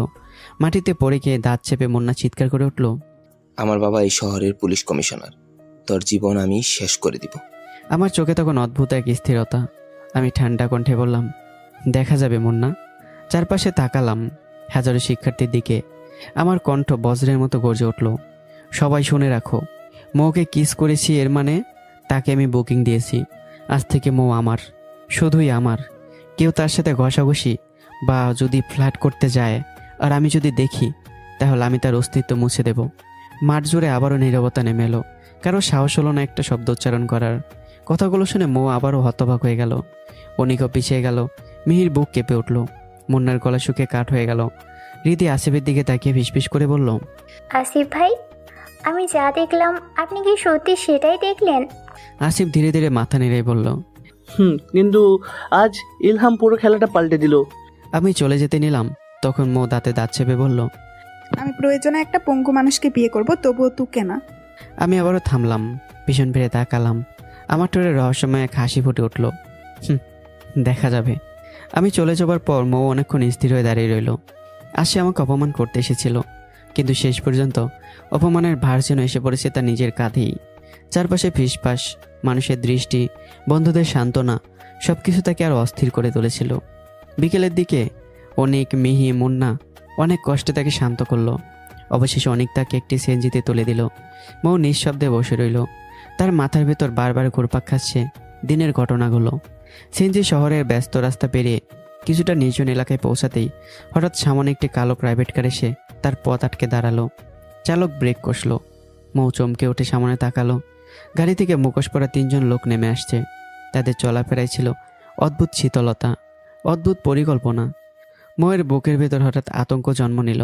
সে কিছু বলতে যাবে, ঠিক তখনই সবকিছু ঝাপসা হয়ে যেতে শুরু করলো। কয়েক মিনিট পর কারো গাড়িটি অজানা গন্তব্যের দিকে ছুটে চলল। আর মৌ, সে অজ্ঞান অবস্থায় প্রবেশ করলো তার জীবনের সবচেয়ে ভয়ঙ্কর অধ্যায়ের দিকে। রাত তখন প্রায় 11টা। ড্রয়িং রুমে বসে খবর দেখছিলেন মাহবুব সাহেব। সেই সুযোগে মারিয়া বেগম ঠোঁট বাঁকিয়ে বললেন, কই আপনার গুণধর কন্যা? এত রাত হয়ে গেল, এখনো বাসায় ফিরলো না। কিছু বললেই তো আপনার গা জ্বলে। মাহবুব সাহেব শান্ত গলায় উত্তর দিলেন, মৌ আমাকে মেসেজ দিয়েছে, আজ ওর বান্ধবী মিহির বাসায় থাকবে, তাই তিলকে তাল বানিও না। কথাটা শুনে মারিয়া বেগমের মুখ মুহূর্তে কালো হয়ে গেল। কিছু বলতে না পেরে তিনি চুপচাপ সরে গেলেন। অন্যদিকে রাত গভীর। ধীরে ধীরে চোখ খুলল মৌ। প্রথমে মনে হলো সে নিজের ঘরে আছে, কিন্তু কয়েক সেকেন্ড পরেই বাস্তবতা তাকিয়ে যেন বজ্রপাতের মতো আঘাত করলো।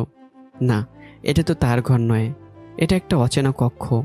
একটু মৃদু আলো জ্বলছে, চারপাশে নিস্তব্ধ, ভয়ঙ্কর নিস্তব্ধ। হঠাৎই তার মনে পড়ে গেল দিনের শেষ স্মৃতিটুকু। কালো গাড়ি, মুখোশধারী লোক, তারপর অন্ধকার। মুহূর্তে আতঙ্কে তার বুকটা কেঁপে উঠল। হঠাৎই মৌ খেয়াল করে দেখল তার শরীরে কোনো কাপড় নেই। তার পুরো শরীর শিউরে উঠে থরথর করে কেঁপে উঠল। তার বুঝতে বাকি রইল না তার সাথে কি হয়েছে। দু চোখ বেয়ে অঝরে পানি গড়িয়ে পড়তে লাগলো।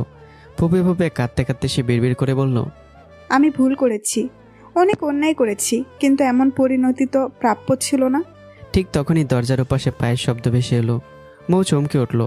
পরেক্ষণে দরজা খুলে ভেতরে প্রবেশ করলাম আমি। আমাকে দেখে মৌয়ের চোখ রক্তবর্ণ হয়ে উঠল। ছি, তোমরা পুরুষ নও, পশু। একজন অসহায় মেয়ের সুযোগ নিয়ে সারা রাত তাকে।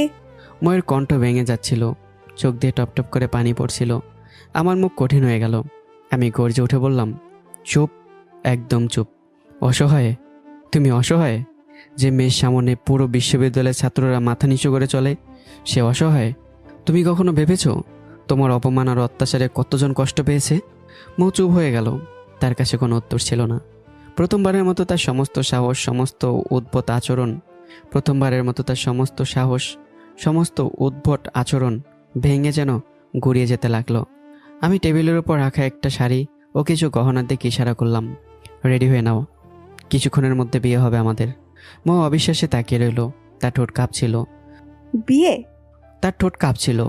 সে যেন বুঝতেই পারছিল না কি হচ্ছে। মনে মনে বলে উঠল, মেয়েদের শরীর ভোগ করা হলেই ছেলেরা তাকে ছুঁড়ে ফেলে দেয়, সেখানে আমি তাকে বিয়ে করব? মৌ চুপচাপ ওয়াশরুমে চলে যায় কাপড় নিয়ে। তখনই দরজা খুলে ভেতরে প্রবেশ করলো হৃদি ও আসিফ। আসিফ হাসতে হাসতে বলল, ইলহাম এই অবলায় এমন জরুরি তলব কেন? হৃদিও কৌতূহলী চোখে তাকালো। হ্যাঁ, ব্যাপারটা কি? আমি নির্বিকার গলায় বললাম, আমি ওকে বিয়ে করছি। কথাটা শুনে দুজনে থমকে গেল। কি বিয়ে? মেহেরুন্নিসা মৌকে। মুহূর্তে হৃদি আর আসিফের চোখ বিস্ফোরিত হয়ে গেল। তাদের মনে হলো তারা হয়তো ভুল শুনেছে। হৃদির ঠোঁট শুকিয়ে গেল। আসিফের নিঃশ্বাস ভারী হয়ে উঠল। কিছুক্ষণ পর দরজা দিয়ে বেরিয়ে এলো মৌ, বধূর সাজে। কিন্তু সেই সাজে কোনো আনন্দ ছিল না, ছিল শুধু কান্নার দাগ, ছিল ভাঙা মন, ছিল আতঙ্ক। হৃদিকে দেখে মৌ ঝাঁপিয়ে পড়ে তাকে জড়িয়ে ধরল। তারপর শিশুর মতো হাউমাউ করে কেঁদে উঠল। হৃদি হতবাক। সে জীবনে কখনো মৌকে এভাবে কাঁদতে দেখেনি, কখনো তো অসহায়ও দেখেনি। মৌ হৃদিকে সব কিছু খুলে বলে, তার সাথে গতরাতে কী হয়েছে সব কথা শোনার পর হৃদির বুক মোচড় দিয়ে উঠল। সে ধীরে ধীরে আমার দিকে তাকালো। তার চোখে ছিল হতাশা, ছিল ক্ষোভ। কিন্তু আমি তখনও পাথরের মতো দাঁড়িয়েছিলাম। মুখে কোনো আবেগ নেই, শুধু এক অদ্ভুত কঠোরতা। হৃদি দীর্ঘ শ্বাস ফেলল। তারপর মৌয়ের খাতে হাত রেখে মনে মনে বলল, যা হওয়ার হয়ে গেছে, এখন সামনে কি আছে সেটাই সবচেয়ে বড় প্রশ্ন। মৌ হৃদির দুই হাত শক্ত করে ধরে কাপা গলায় বলল, দোস্ত, আমি এই বিয়েটা করতে চাই না, তুই কিছু একটা কর। হৃদি দীর্ঘ শ্বাস ফেলল। তার চোখে মায়া, কিন্তু বাস্তবতার নির্মম ছায়া স্পষ্ট। মৌ, জীবনে কিছু ভুলের মূল্য দিতে হয়। তুই যা হারিয়েছিস সেটা আর ফিরে পাবি না। এখন সামনে কিভাবে দাঁড়াবি সেটাই ভাব। মৌয়ের চোখ আবারও ভেজে উঠল, কিন্তু আর কোনো পথ খুঁজে পেল না। কিছুক্ষণ পর কাজীর সামনে বসে গেলাম আমরা। সাক্ষী হিসেবে পাশে দাঁড়ালো হৃদি আর আসিফ। নিস্তব্ধ রাতের মধ্যে উচ্চারিত হলো কবুলের শব্দ। একটি নতুন সম্পর্কে শুরু হলো, কিন্তু সেই সম্পর্কের আনন্দের সে প্রশ্ন ছিল বেশি। বিয়ে শেষ হওয়ার পর হৃদি মুচকি এসে বলল, শোন, আগে তুই সিঙ্গেল ছিলি, এখন কিন্তু বিবাহিত মহিলা। চলাফেরা, আচরণ সব কিছুতে একটু পরিবর্তন আনতে হবে। মৌ মুখ বাঁকিয়ে বলল, প্লিজ বিয়ের কথা কাউকে বলিস না। ঠিক তখনই আমি পাশে দাঁড়িয়ে বললাম, চিন্তা করো না মাই ডিয়ার ওয়াইফ, আমাদের পড়াশোনা শেষ না হওয়া পর্যন্ত কেউ কিচ্ছু জানবে না। তারপর ময়ের দিকে তাকিয়ে বললাম, আরেকটা কথা, তুমি যা খুশি পড়তে পারো, শাড়ি, থ্রি পিস, যা ইচ্ছা, কিন্তু মাথায় হিজাব থাকবে। কথাটা শুনেই মৌ বিরক্ত মুখে তাকালো। অন্যদিকে আসিফ আর হৃদি মুখ চেপে হাসি আটকানোর চেষ্টা করছে। ঠিক আছে, তোরা এখন যা, অনেক দেরি হয়েছে, আমরা আবার একটু রোমাঞ্চ তো করবো। হৃদি আর আসিফ একে অপরের দিকে তাকালো, তারপর দ্রুত সেখান থেকে বেরিয়ে গেল। যাওয়ার সময় হৃদির গাল লজ্জায় লাল হয়ে উঠেছিল। ঘরে নেমে এলো এক নীরবতা। জানালার বাইরে সূর্যের আলো, ভেতরে অদ্ভুত অস্বস্তি। মৌ মুখ ঘুরিয়ে বলল, দেখো, বিয়ে হয়েছে মানে এই না যে সবকিছু তোমার ইচ্ছা মতো হবে। আমি কিছুক্ষণ চুপ করে তার দিকে তাকিয়ে রইলাম। তারপর বললাম, আমি তোমাকে জোর করে কিছু করাতে চাই না, আমি শুধু চাই তুমি আমাকে একবার বোঝার চেষ্টা করো। কথাটা শুনে মৌ অবাক হয়ে গেল। প্রথমবারের মতো সে আমার চোখের দিকে তাকালো। সেখানে ছিল না কোনো অহংকার, ছিল এক ধরনের ক্লান্তি আর অদ্ভুত এক আন্তরিকতা। তাই মৌ চেয়েও আমাকে আর বাধা দিল না। কেন জানি নিজেকে আটকাতে পারছে না মৌ। দুজনে ডুবে যায় ভালোবাসার সাগরে। বিকেলে দুজনে ফ্রেশ হলাম। তখন মৌ বলে ওঠে, তুমি কিভাবে আমাকে অজ্ঞান করে আমার ইচ্ছার বিরুদ্ধে ওসব করলে? তোমার কাপড় খুলেছে কাজের মেয়ে, আর আমি তোমার সাথে কিছু করিনি, শুধু তোমাকে ভয় দেখানোর জন্য এসব করেছি। আমি তোমাকে ভালোবাসি, তোমার শরীরকে না। কথাটা ময়ের অন্তরে স্পর্শ করলো। তার খুব ভালো লাগে আমার এই কথাটা।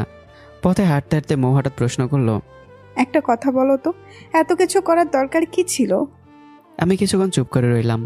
তারপর বললাম, তুমি হয়তো ভাবো আমি খুব খারাপ মানুষ, কিন্তু সত্যিটা হলো আমি তোমাকে তোমার বাহিক রূপের জন্য পছন্দ করিনি।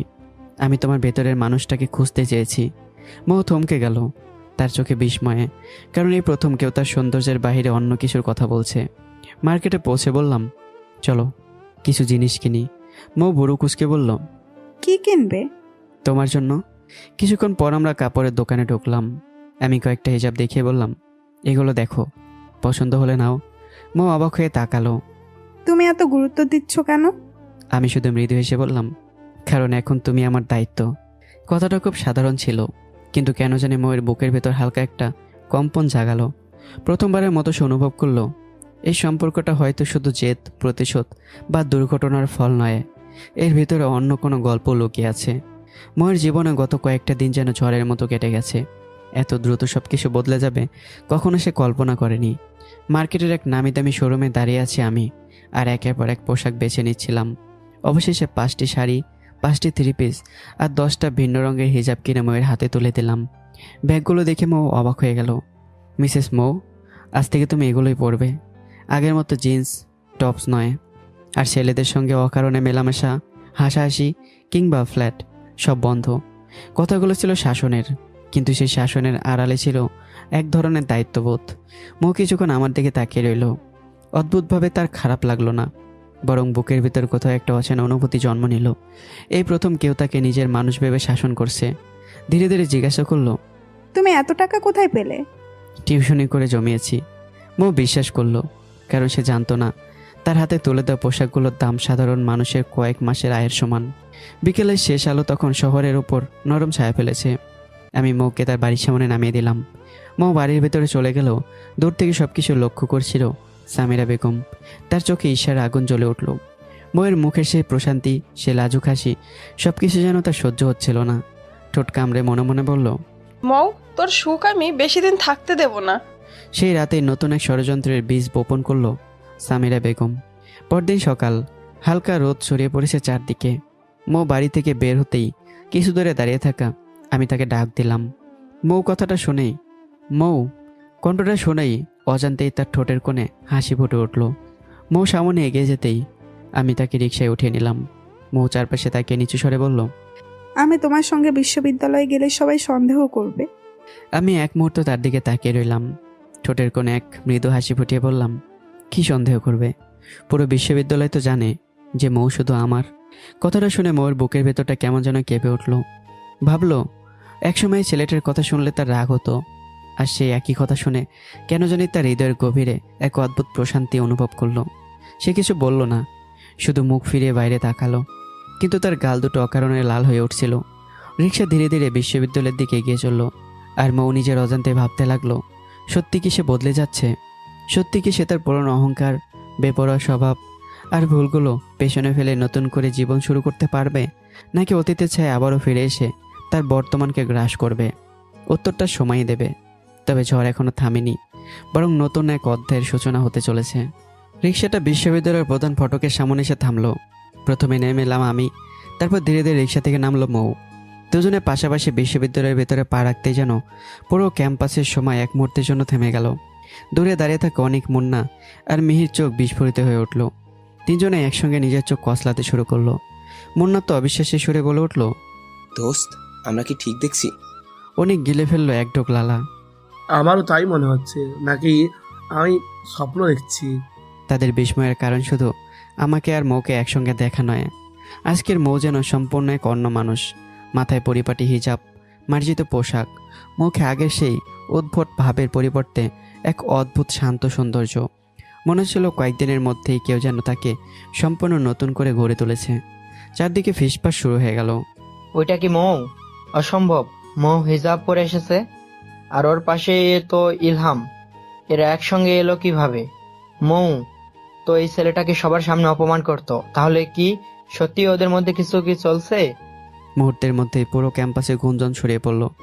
যেদিকে তাকানো যায় সেদিকেই শুধু বিস্মিত দৃষ্টি। কারো মুখ হা হয়ে গেছে, কেউ আবার নিজের চোখকেই বিশ্বাস করতে পারছে না। ঠিক তখনই মিহি দৌড়ে এসে মৌকে জড়িয়ে ধরল। দোস্ত, তুই কাল আসলি না কেন? আর এই বলদের সঙ্গে তুই কি করছিস? মিহির কথা শেষ হতেই আমি শান্ত গলায় বললাম, আমি বলদ নাকি সেটা তোমার বান্ধবী এর মধ্যেই জেনে গেছে। কথাটা শুনে অনেক মুন্না আর মিহি যেন একেবারে স্তব্ধ হয়ে গেল। অনেক হতবুদ্ধির মতো বলল, দোস্ত এসব কি বলছে? এর মাথা ঠিক আছে তো? মৌ এবার সবার দিকে তাকিয়ে শান্ত কিন্তু দৃঢ় কণ্ঠে বলল, আমরা দুজন একে অপরের সঙ্গে সম্পর্কে আছি, তাই আজ থেকে ওকে নিয়ে তোরা কেউ আর কোনো বাজে মন্তব্য করবি না। একটি বাক্য, আর সে একটি বাক্যই যেন বজ্রপাত হয়ে আঘাত করলো চারজনের বুকে। মিহির ঠোঁট কাঁপছে, মুন্নার মুখ শুকিয়ে কাঠ, অন্যদিকে চোখে বিস্ময়ের ছাপ। মুন্নার মুখ শুকিয়ে কাঠ, অনিকের চোখে বিস্ময়ের ছাপ। কেউ আর কোনো কথা বলতে পারল না। এরপর শুরু হলো আমাদের নতুন এক গোপন সংসার। দিনের আলোয় আমরা ছিলাম বিশ্ববিদ্যালয়ের সাধারণ 2 শিক্ষার্থী। আর ক্লাস শেষ হলেই মৌ চলে আসতো আমার বাসায়। সেখানে দুজনে একসঙ্গে সময় কাটাতাম। সন্ধ্যা 7টার দিকে আবার মৌ নিজের বাড়িতে ফিরে যেত। এভাবেই দিনের পর দিন, সপ্তাহের পর সপ্তাহ কেটে যেতে লাগলো। স্বামী স্ত্রী সেই গোপন সম্পর্কের মাঝে ধীরে ধীরে জন্ম নিল সত্যিকারের ভালোবাসা। যে মৌ একদিন আমাকে ঘৃণা করত, সেই মৌ আজ অজান্তে আমার হাসিতে হাসে, আমার অভিমানে কাঁদে। আমি আমার বুক ভরা ভালোবাসায় তাকে আগলে রাখার চেষ্টা করি, কিন্তু সেই ভালোবাসার সঙ্গে ছিল এক ধরনের ভয়ে, মৌকে হারিয়ে ফেলার ভয়ে। আর সেই ভয় থেকেই জন্ম নিল অতিরিক্ত নিয়ন্ত্রণ, যেটা ধীরে ধীরে আমাদের সম্পর্কের মধ্যে অদৃশ্য ফাটল তৈরি করতেও শুরু করলো। একদিন বিকেলে বিশ্ববিদ্যালয়ের এক নিরিবিলি কোণে মৌকে আলাদা করে দাঁড় করালাম। আমার কণ্ঠে ছিল চাপা রাগ। মৌ, তোমাকে কতবার বলেছি ছেলেদের সঙ্গে একটু কম মিশতে, কিন্তু তুমি আগের চেয়ে বেশি মিশছো। কাঁধে হাত রেখে কথা বলা, অকারণে হাসাহাসি, এসব আজ থেকে বন্ধ করবে। মৌ কয়েক মুহূর্ত চুপ করে রইল, তারপর গভীর দৃষ্টিতে আমার দিকে তাকিয়ে রইল। তুমি আমাকে জোর করে বিয়ে করেছো, সেটাও আমি মেনে নিয়েছি। তোমার পছন্দের পোশাক পরছি, তোমার কথা মতো চলছি, কিন্তু এখন যদি আমার স্বাধীনতাও কেড়ে নিতে চাও, তাহলে সেটা আমি মেনে নেব না। কথাগুলো যেন আগুনে ঘি ঢেলে দিল। রাগে আমার চোখ লাল হয়ে উঠল। এক মুহূর্তের জন্য আমি হাত তুললাম, মুখে থাপ্পড় মারব, কিন্তু ঠিক পরের মুহূর্তেই নিজের হাত শক্ত করে মুঠো বানিয়ে নামিয়ে ফেললাম। আমি নিজেকে থামিয়ে দিলাম। মৌ তিক্ত হেসে বলল, মেরে দাও। প্রতিটা মুহূর্ত তুমি আমাকে নিয়ন্ত্রণ করতে চাইছো। এভাবে একটা মানুষ বাঁচতে পারে না ইলহাম। আমি আর একটা কথা বললাম না, চল শক্ত করে সেখান থেকে চলে গেলাম। মৌ বিপরীত দিকে হাঁটা শুরু করলো। দুজনের মাঝখানে নেমে এলো এক অদৃশ্য নীরবতা। পরদিন আমি আর বিশ্ববিদ্যালয়ে গেলাম না। প্রথমে মৌ বিষয়টাকে গুরুত্ব দিল না, ভাবলো হয়তো কোনো কাজে ব্যস্ত। কিন্তু সময় যত গড়াতে লাগলো, ততই তার বুকের ভিতর অজানা অস্থিরতা জমতে লাগলো। বারবার চোখ চলে যাচ্ছিল বিশ্ববিদ্যালয়ের গেটের দিকে, যদি এখন আসে, যদি আরেকবার দেখা হয়। কিন্তু না, আমি আর যাইনি। মৌ ফোন করলো, ফোনও বন্ধ। আবারও করলো, তবুও বন্ধ। প্রতিটি ব্যর্থ কলের সঙ্গে সঙ্গে তার বুকের ধুকপুকানি আরও বেড়ে গেল। শেষ পর্যন্ত নিজেকে সামলাতে পারল না। ক্লাস শেষ হওয়ার সঙ্গে সঙ্গেই ছুটে গেল আমার বাসায়। বাড়ির জানালার কাছে গিয়ে ভেতরে তাকাতেই তার বুকটা হাহাকার করে উঠল। ঘরের মেঝেতে এলোমেলো অবস্থায় পড়ে আছি আমি। চারদিকে ছড়িয়ে ছিটিয়ে আছে মদের বোতল, চোখ দুটো বন্ধ, চুল এলোমেলো। মনে হচ্ছিল নিজের ভেতরে সব যন্ত্রণা থেকে পালাতে গিয়ে আমি নিজেকে ধ্বংসের দিকে ঠেলে দিয়েছি। জানালার ওপাশে দাঁড়িয়ে ময়ের ঠোঁট কেঁপে উঠল। তার বুকের ভেতরটা হঠাৎ করে মোচড় দিয়ে উঠল। সে নিজেকে সামলাতে পারল না। জানালার ওপাশে দাঁড়িয়ে মো নিজেকে ধরে রাখতে পারল না। অঝরে কান্না করতে করতে সে চিৎকার করে উঠল, ইলহাম, দরজা খোলো। কোনো সাড়া নেই। সে আবারও ডাকলো, একবার, দুবার, তিনবার। অবশেষে আমি মেঝেতে পড়ে থেকে চোখ খুললাম। ঝাপসা দৃষ্টিতে জানালার বাইরে তাকাতে দেখতে পেলাম মৌ দাঁড়িয়ে আছে। তার 2 চোখ বেয়ে অবিরাম অশ্রু গড়িয়ে পড়ছে। ক্লান্ত চোখে বললাম, এখানে কেন এসেছো? অযথা কেঁদো না, চলে যাও। মৌ মাথা নাড়িয়ে বলল, দরজা খুলবে, না হলে আমি এখানেই নিজের ক্ষতি করে বসবো। কথাটা শুনে যেন আমার বুকের ভেতর বজ্রপাত হলো। মুহূর্তেই আমার সমস্ত নেশা যেন উড়ে গেল। টলতে টলতে আমি যেন দরজার দিকে এগিয়ে গেলাম আর দরজা খুলে দিলাম। দরজা খোলার সঙ্গে সঙ্গে মৌ ভিতরে ঢুকে পড়ল। এমন কথা আর কখনো বলবে না। এমনিতেই তোমাকে হারানোর ভয় আমাকে প্রতিদিন একটু একটু করে শেষ করে দিচ্ছে। মৌ চোখের জল মুছে আমার 2 হাত নিজের হাতে নিয়ে বলল, ইলহাম, আমি শুধু তোমারই। যতদিন আমার নিঃশ্বাস চলবে ততদিন আমাদের মাঝখানে কাউকে আসতে দেব না। কথাগুলো শুনে আমার বুকে জমে থাকা অভিমান যেন ধীরে ধীরে গলতে শুরু করলো। চারদিকে ছড়িয়ে থাকা খালি বোতলগুলো একে একে সরিয়ে ফেললো মৌ। অগোছালো ঘরটা পরিপাটি করে গুছিয়ে দিল। তারপর একটা কাগজে প্রয়োজনীয় জিনিসের নাম লিখে আমার হাতে ধরিয়ে দিয়ে বলল, যাও, বাজার করে নিয়ে আসো। আমি কোনো প্রতিবাদ করলাম না, নীরবে বেরিয়ে এলাম। ফিরে এলে মৌ আমাকে পরিষ্কার পরিচ্ছন্ন হতে বলল। তারপর রান্না করে ঢুকে নিজের হাতে রান্না করলো।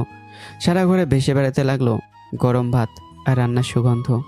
অনেক দিন পর সেই বাড়িটাই যেন সংসারের উষ্ণতা ফিরে এলো। খেতে বসে আমি মুগ্ধ চোখে ময়ের দিকে তাকিয়ে বললাম, আজ এত যত্ন করছো, কিন্তু সন্ধ্যা হলে তো আবার চলে যাবে। মৌ হালকা হেসে উত্তর দিল, যত্ন করা আমার দায়িত্ব। মৌ আবারও বলল, তুমি বাড়ির কথা ভেবো না। সেদিন যেমন তুমি আমার ফোন থেকে বাবাকে মেসেজ করেছিলে যে আমি মিহির বাসায় আছি, আজও ঠিক সেই কথাই আমি জানিয়েছি। আজ রাতে কেউ আমাকে খুঁজবে না।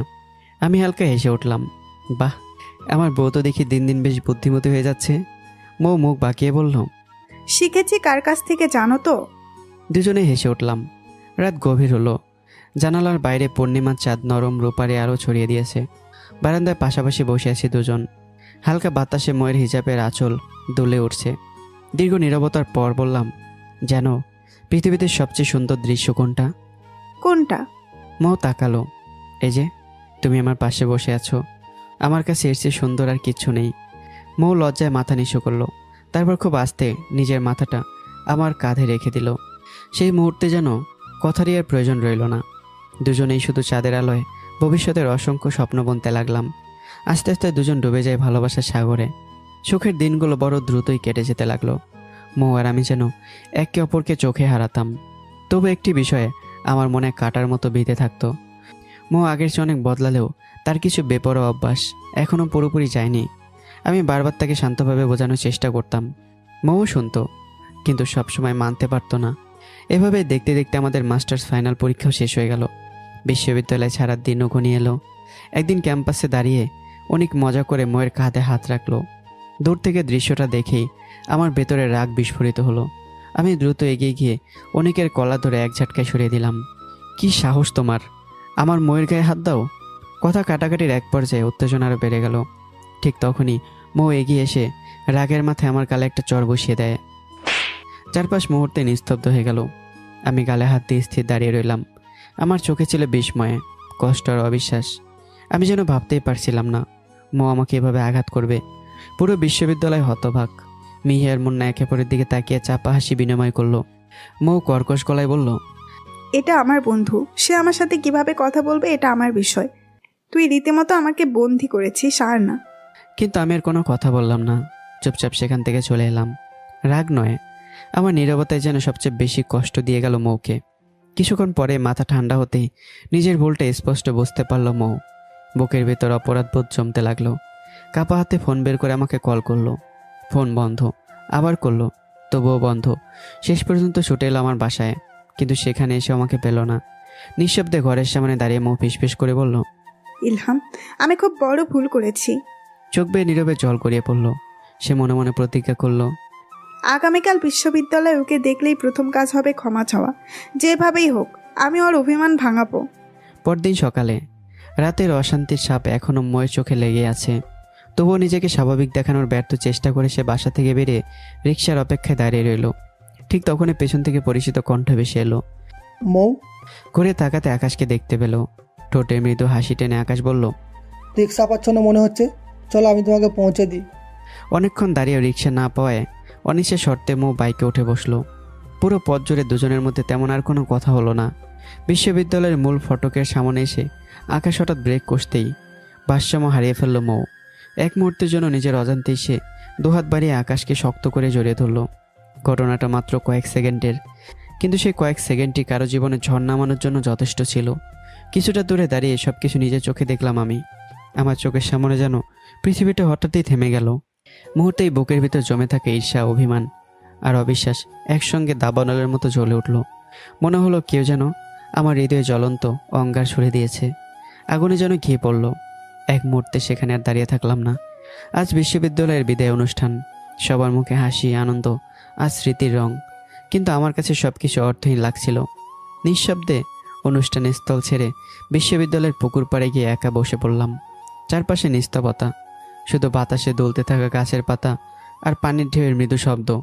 সেই নীরবতার মাঝে নিজের ভাঙা বিশ্বাসের শব্দ যেন বারবার কানে বাজছিল।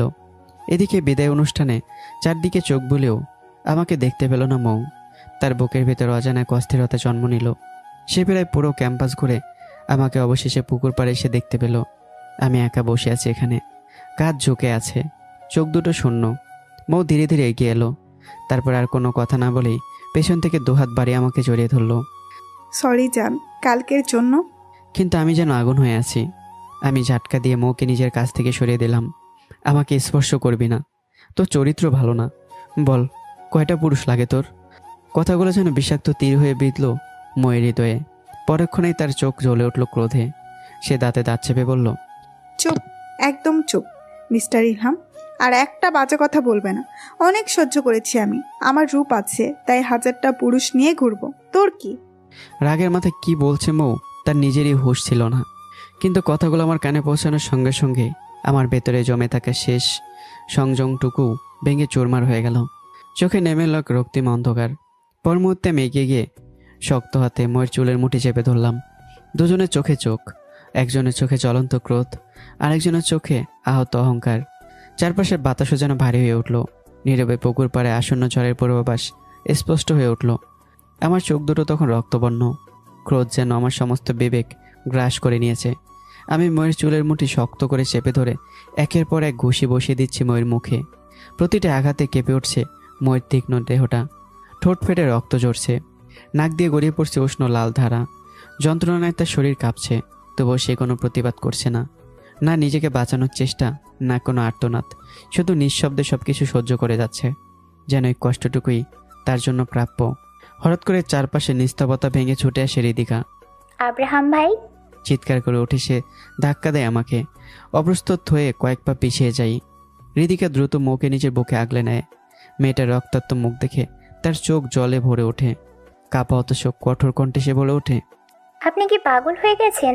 কেউ না জানলেও আমি জানি আপনারা স্বামী স্ত্রী। নিজের স্ত্রীকে কেউ এভাবে মারে? আর একটু হলে তো মরে যেত। রাগে ক্ষোভে রিদিকার পুরো শরীর কাঁপছে, কিন্তু তার কথায় বিন্দুমাত্র পরিবর্তন হলো না আমার মুখ। মৌ কষ্টে চোখ খুলল। তার ঠোঁটের কোণে জমে আছে রক্ত। ভাঙা কণ্ঠে সে ফিসফাস করে বলল, রিদি, ওকে থামাস না। রিদিকা বিস্ময়ে তাকালো। মৌ আবার বলল, মারতে দে, আমাকে মেরে ফেললেও শান্তি পাবে, আর আমিও ওর কাছ থেকে মুক্তি পাবো। কথাগুলো বলতে বলতেই তার চোখ বেয়ে নীরব অশ্রু গড়িয়ে পড়ল। রিদিকা অসহায়ের মতো দুজনের দিকে তাকালো। তারপর হতাশ গলায় বলল, তোদের দুজনকে আমি কোনো দিনও বুঝতে পারলাম না। তোরা একে অপরকে ভালোবাসিস, অথচ সবসময় ভারত পাকিস্তানের মতো যুদ্ধ করে যাস কেন? ময়ের দৃষ্টি ধীরে ধীরে গিয়ে থামল আমার মুখে। সেই মুখ, যে মুখ একসময় তার সমস্ত পৃথিবী ছিল, আর সেই মুখটাই তার কাছে সবচেয়ে বড় যন্ত্রণা। ঠোঁট বাঁকিয়ে তিক্ত হেসে বলল, আমি ওকে ভালোবাসি না। এক মুহূর্ত থেমে আবারও চোখ বন্ধ করল সে। তারপর সমস্ত কষ্ট, অভিমান আর ভাঙাচোরা হৃদয় একত্র করে চিৎকার করে উঠল, I hate you Ilham, I hate you. মুহূর্তে পরিবেশটা আরও ভারী হয়ে উঠল। কিন্তু আশ্চর্যের বিষয়ে আমি এই মুহূর্তে হেসে উঠলাম, একটা ভয়ঙ্কর হাসি। আমার অট্ট হাসিতে যেন চারপাশের বাতাস পর্যন্ত কেঁপে উঠল। ধীরে ধীরে ময়ের সামনে এসে দাঁড়িয়ে বললাম, হেটস করিস আমাকে? শুনে রাখ, তুই বাঁচলেও আমার সঙ্গে বাঁচবি, মরলেও আমার সঙ্গেই মরবি। আর তুই আমাকে হেট করিস? তুই আমাকে কি হেট করবি? আমি নিজেই তোকে ঘৃণা করি। শেষ কথাটা বলে মুখে ধাক্কা দিয়ে ছেড়ে দিলাম আমি। তারপর আর একবারও পিছনে ফিরিয়ে না তাকিয়ে সেখান থেকে চলে গেলাম। মৌ নির্বাক হয়ে তাকিয়ে রইল আমার চলে যাওয়ার পথে, যেন নিজের প্রাণটাই চলে যেতে দেখছে। রিদিকা ধীরে ধীরে মৌকে জড়িয়ে ধরল। কিছুক্ষণ নীরব থাকার পর নিচু গলায় বলল, মো, আর কত? মৌ কোনো উত্তর দিল না। রিদিকা দীর্ঘ শ্বাস ফেলে বলল, তোরা গোপনে বিয়ে করেছিস, তোদের পরিবার জানে না, ভার্সিটির কেউ জানে না, এখনো সময় আছে। সে ময়ের মুখটা নিজের দিকে ঘুরিয়ে নিল। ডিভোর্স নিয়ে নে, সব শেষ করে দে, কেউ কিছু জানবে না। কথাটা শুনে ময়ের বুকের ভেতরটা মোচড় দিয়ে উঠল। ডিভোর্স শব্দটা যেন হাজারটা ধারালো ছুরির মতো তার হৃদয়ে আঘাত করলো। কারণ পৃথিবীর সবাইকে সে হয়তো ছেড়ে থাকতে পারবে, কিন্তু আমাকে, যে মানুষটাকে সে ঘৃণা করার অভিনয় করে প্রতিদিন, সত্যি কি তাকে ছেড়ে বাঁচতে পারবে? ময়ের চোখ থেকে নিঃশব্দে কয়েক ফোঁটা জল গড়িয়ে পড়ল, কিন্তু সে প্রশ্নের উত্তর তার নিজের কাছেও নেই। হৃদির কাঁধে মাথা রেখে ফুপে ফুপে কাঁদছিল মৌ। কান্নাজড়িত কণ্ঠে সে বলল, রিদি, ওকে ডিভোর্স দেওয়া আমার পক্ষে সম্ভব না। আমি ওর অভ্যাসে পরিণত হয়েছি। ও আমার প্রতিটি নিঃশ্বাসে মিশে গেছে। বলতো, কেউ কি নিজের নিঃশ্বাস ছাড়া বাঁচতে পারে? কথাগুলো বলতে বলতেই তার কণ্ঠ ভেঙে গেল। চোখের জল গড়িয়ে পড়ল গাল বেয়ে। হৃদি দীর্ঘ শ্বাস ফেলে ময়ের হাত দুটো নিজের হাতে নিল। মমতা ভরা কণ্ঠেই বলল, তুই যখন আব্রাহাম ভাইকে এতটাই ভালোবাসিস, তখন তোকে ওর সঙ্গে বসে সব ভুল বোঝাবুঝি মিটিয়ে নিতে হবে। ভালোবাসা শুধু অধিকার নয়, একে অপরকে বোঝার নামও। মৌ কিছু বলতে গিয়েও পারল না। হঠাৎই তার চোখ ঝাপসা হয়ে এলো, মাথা ঘুরে উঠল। পর মুহূর্তে নিথর হয়ে হৃদির বুকে ঢলে পড়ল সে। মৌ, মৌ! আতঙ্কে চিৎকার করে উঠল হৃদি। কোনো রকমে তাকে সামলে রাস্তার পাশ থেকে একটা সিএনজি থামিয়ে দ্রুত হাসপাতালের দিকে রওনা দিল। অন্যদিকে বাসার সামনে দাঁড়িয়েছিলাম আমি। রাগের আগুন ধীরে ধীরে নিভে আসতেই চোখের সামনে বারবার ভেসে উঠতে লাগলো ময়ের রক্তাক্ত মুখ, কপাল বেয়ে গড়িয়ে পড়া রক্ত, ভীত দুটি চোখ, অসহায় কণ্ঠ, সবকিছু যেন শরীর ফলার মতো আমার বুক বিদীর্ণ করতে লাগলো। আমি দু হাতে নিজের মাথা চেপে ধরে বিড়বিড় করে বললাম, এটা আমি কি করলাম? আমি আমার মৌকে রক্তাক্ত করে দিলাম। অনুশোচনার আগুনে মুহূর্তেই পড়ে ছাই হয়ে গেল আমার সমস্ত রাগ। আমি দ্রুত ঘুরে দাঁড়ালাম, মনে মনে ঠিক করলাম এখনই মৌকে হাসপাতালে নিয়ে যাব। ঠিক সেই মুহূর্তে আমার মোবাইল ফোন বেজে উঠল। স্ক্রিনে ভেসে উঠল মা। কাবা হাতে ফোন রিসিভ করতে ওপাশ থেকে ভেসে হলো কান্না ভেজা কণ্ঠ। আব্রাহাম, বাবা, তুই যত তাড়াতাড়ি পারিস প্লেনে করে ঢাকায় চলে আয়। তোর বাবা হঠাৎ হার্ট অ্যাটাক করেছে। মায়ের কথাগুলো যেন বজ্রপাত হয়ে আঘাত করলো আমার বুকে। মুহূর্তে আমার শরীর কেঁপে উঠল, মুখ ফ্যাকাশ হয়ে গেল। মা, তুমি কেঁদো না, আমি এক্ষুনি রওনা হচ্ছি। ফোন কেটে দিয়ে একবার আকাশের দিকে তাকালাম। একদিকে রক্তাক্ত মৌ, অন্যদিকে মৃত্যুর সঙ্গে লড়াই করা বাবা। জীবন যেন আমাকে একই সঙ্গে দুই দিক থেকে ছিঁড়ে ফেলতে চাইছে। আর এক মুহূর্ত দেরি না করে আমি বিমানবন্দরের উদ্দেশ্যে রওনা হলাম। অন্যদিকে সেদিনই নিজের নিয়মিত স্বাস্থ্য পরীক্ষা করাতে হাসপাতালে এসেছিল সামিরা বেগম। ঠিক তখনই তার চোখ পড়ল হৃদি তাড়াহুড়ো করে অচেতন ও রক্তাক্ত মৌকে নিয়ে হাসপাতালের ভেতরে ঢুকছে। সন্দেহের রেখা ফুটে উঠল তার চোখে। কৌতূহলবশত দূর থেকে নিঃশব্দে তাদের অনুসরণ করতে লাগলো। ডক্টর দ্রুত মৌকে ভর্তি করে চিকিৎসা শুরু করলো। কিছুক্ষণ পর কেবিন থেকে বেরিয়ে এসে তিনি হৃদিকে ডেকে নিলেন। গম্ভীর কণ্ঠেই বললেন, আপনি কি রুগীর আত্মীয়? জি, আমি ওর বন্ধু। ডক্টর গভীর শ্বাস ফেলে বললেন, একজন গর্ভবতী মহিলাকে কেউ এভাবে মারধর করে? ভাগ্য ভালো সময় মতো নিয়ে এসেছেন, না হলে মা আর বাচ্চা দুজনেই বড় ক্ষতি হতে পারত। আপাতত শিশুটি নিরাপদ আছে, তবে রুগীকে সম্পূর্ণ বিশ্রামে রাখতে হবে। গর্ভবতী শব্দটা শুনে যেন হৃদি বজ্রাহত হয়ে গেল। তার চোখ বিস্ফোরিত হয়ে উঠল, ঠোঁট কাঁপতে লাগলো। সে যেন কিছুক্ষণের জন্য নিজের কানকে বিশ্বাস করতে পারছিল না। আর ঠিক তাদের পেছনের করিডোরে দাঁড়িয়ে সমস্ত কথোপকথন নিঃশব্দে শুনছিল সামিরা বেগম। ধীরে ধীরে তার ঠোঁটের কোণে ফুটে উঠল এক রহস্যময় শীতল হাসি। সেই হাসিতে মমতা ছিল না, ছিল কোনো গভীর ষড়যন্ত্রের নীরব ইঙ্গিত। কি হতে পারে এরপর ষড়যন্ত্রে? দুজনের সম্পর্কে কি ভেঙে যাবে, নাকি শুরু হয়ে যাবে আরও কোনো নতুন খেলা? জানতে হলে অবশ্যই চোখ রাখুন রায়হান ডায়েরি ইউটিউব চ্যানেলে। দেখা হচ্ছে আবার পরের পর্বে। তো সবাই এ পর্যন্ত ভালো থাকবেন, সুস্থ থাকবেন। আল্লাহ হাফিজ।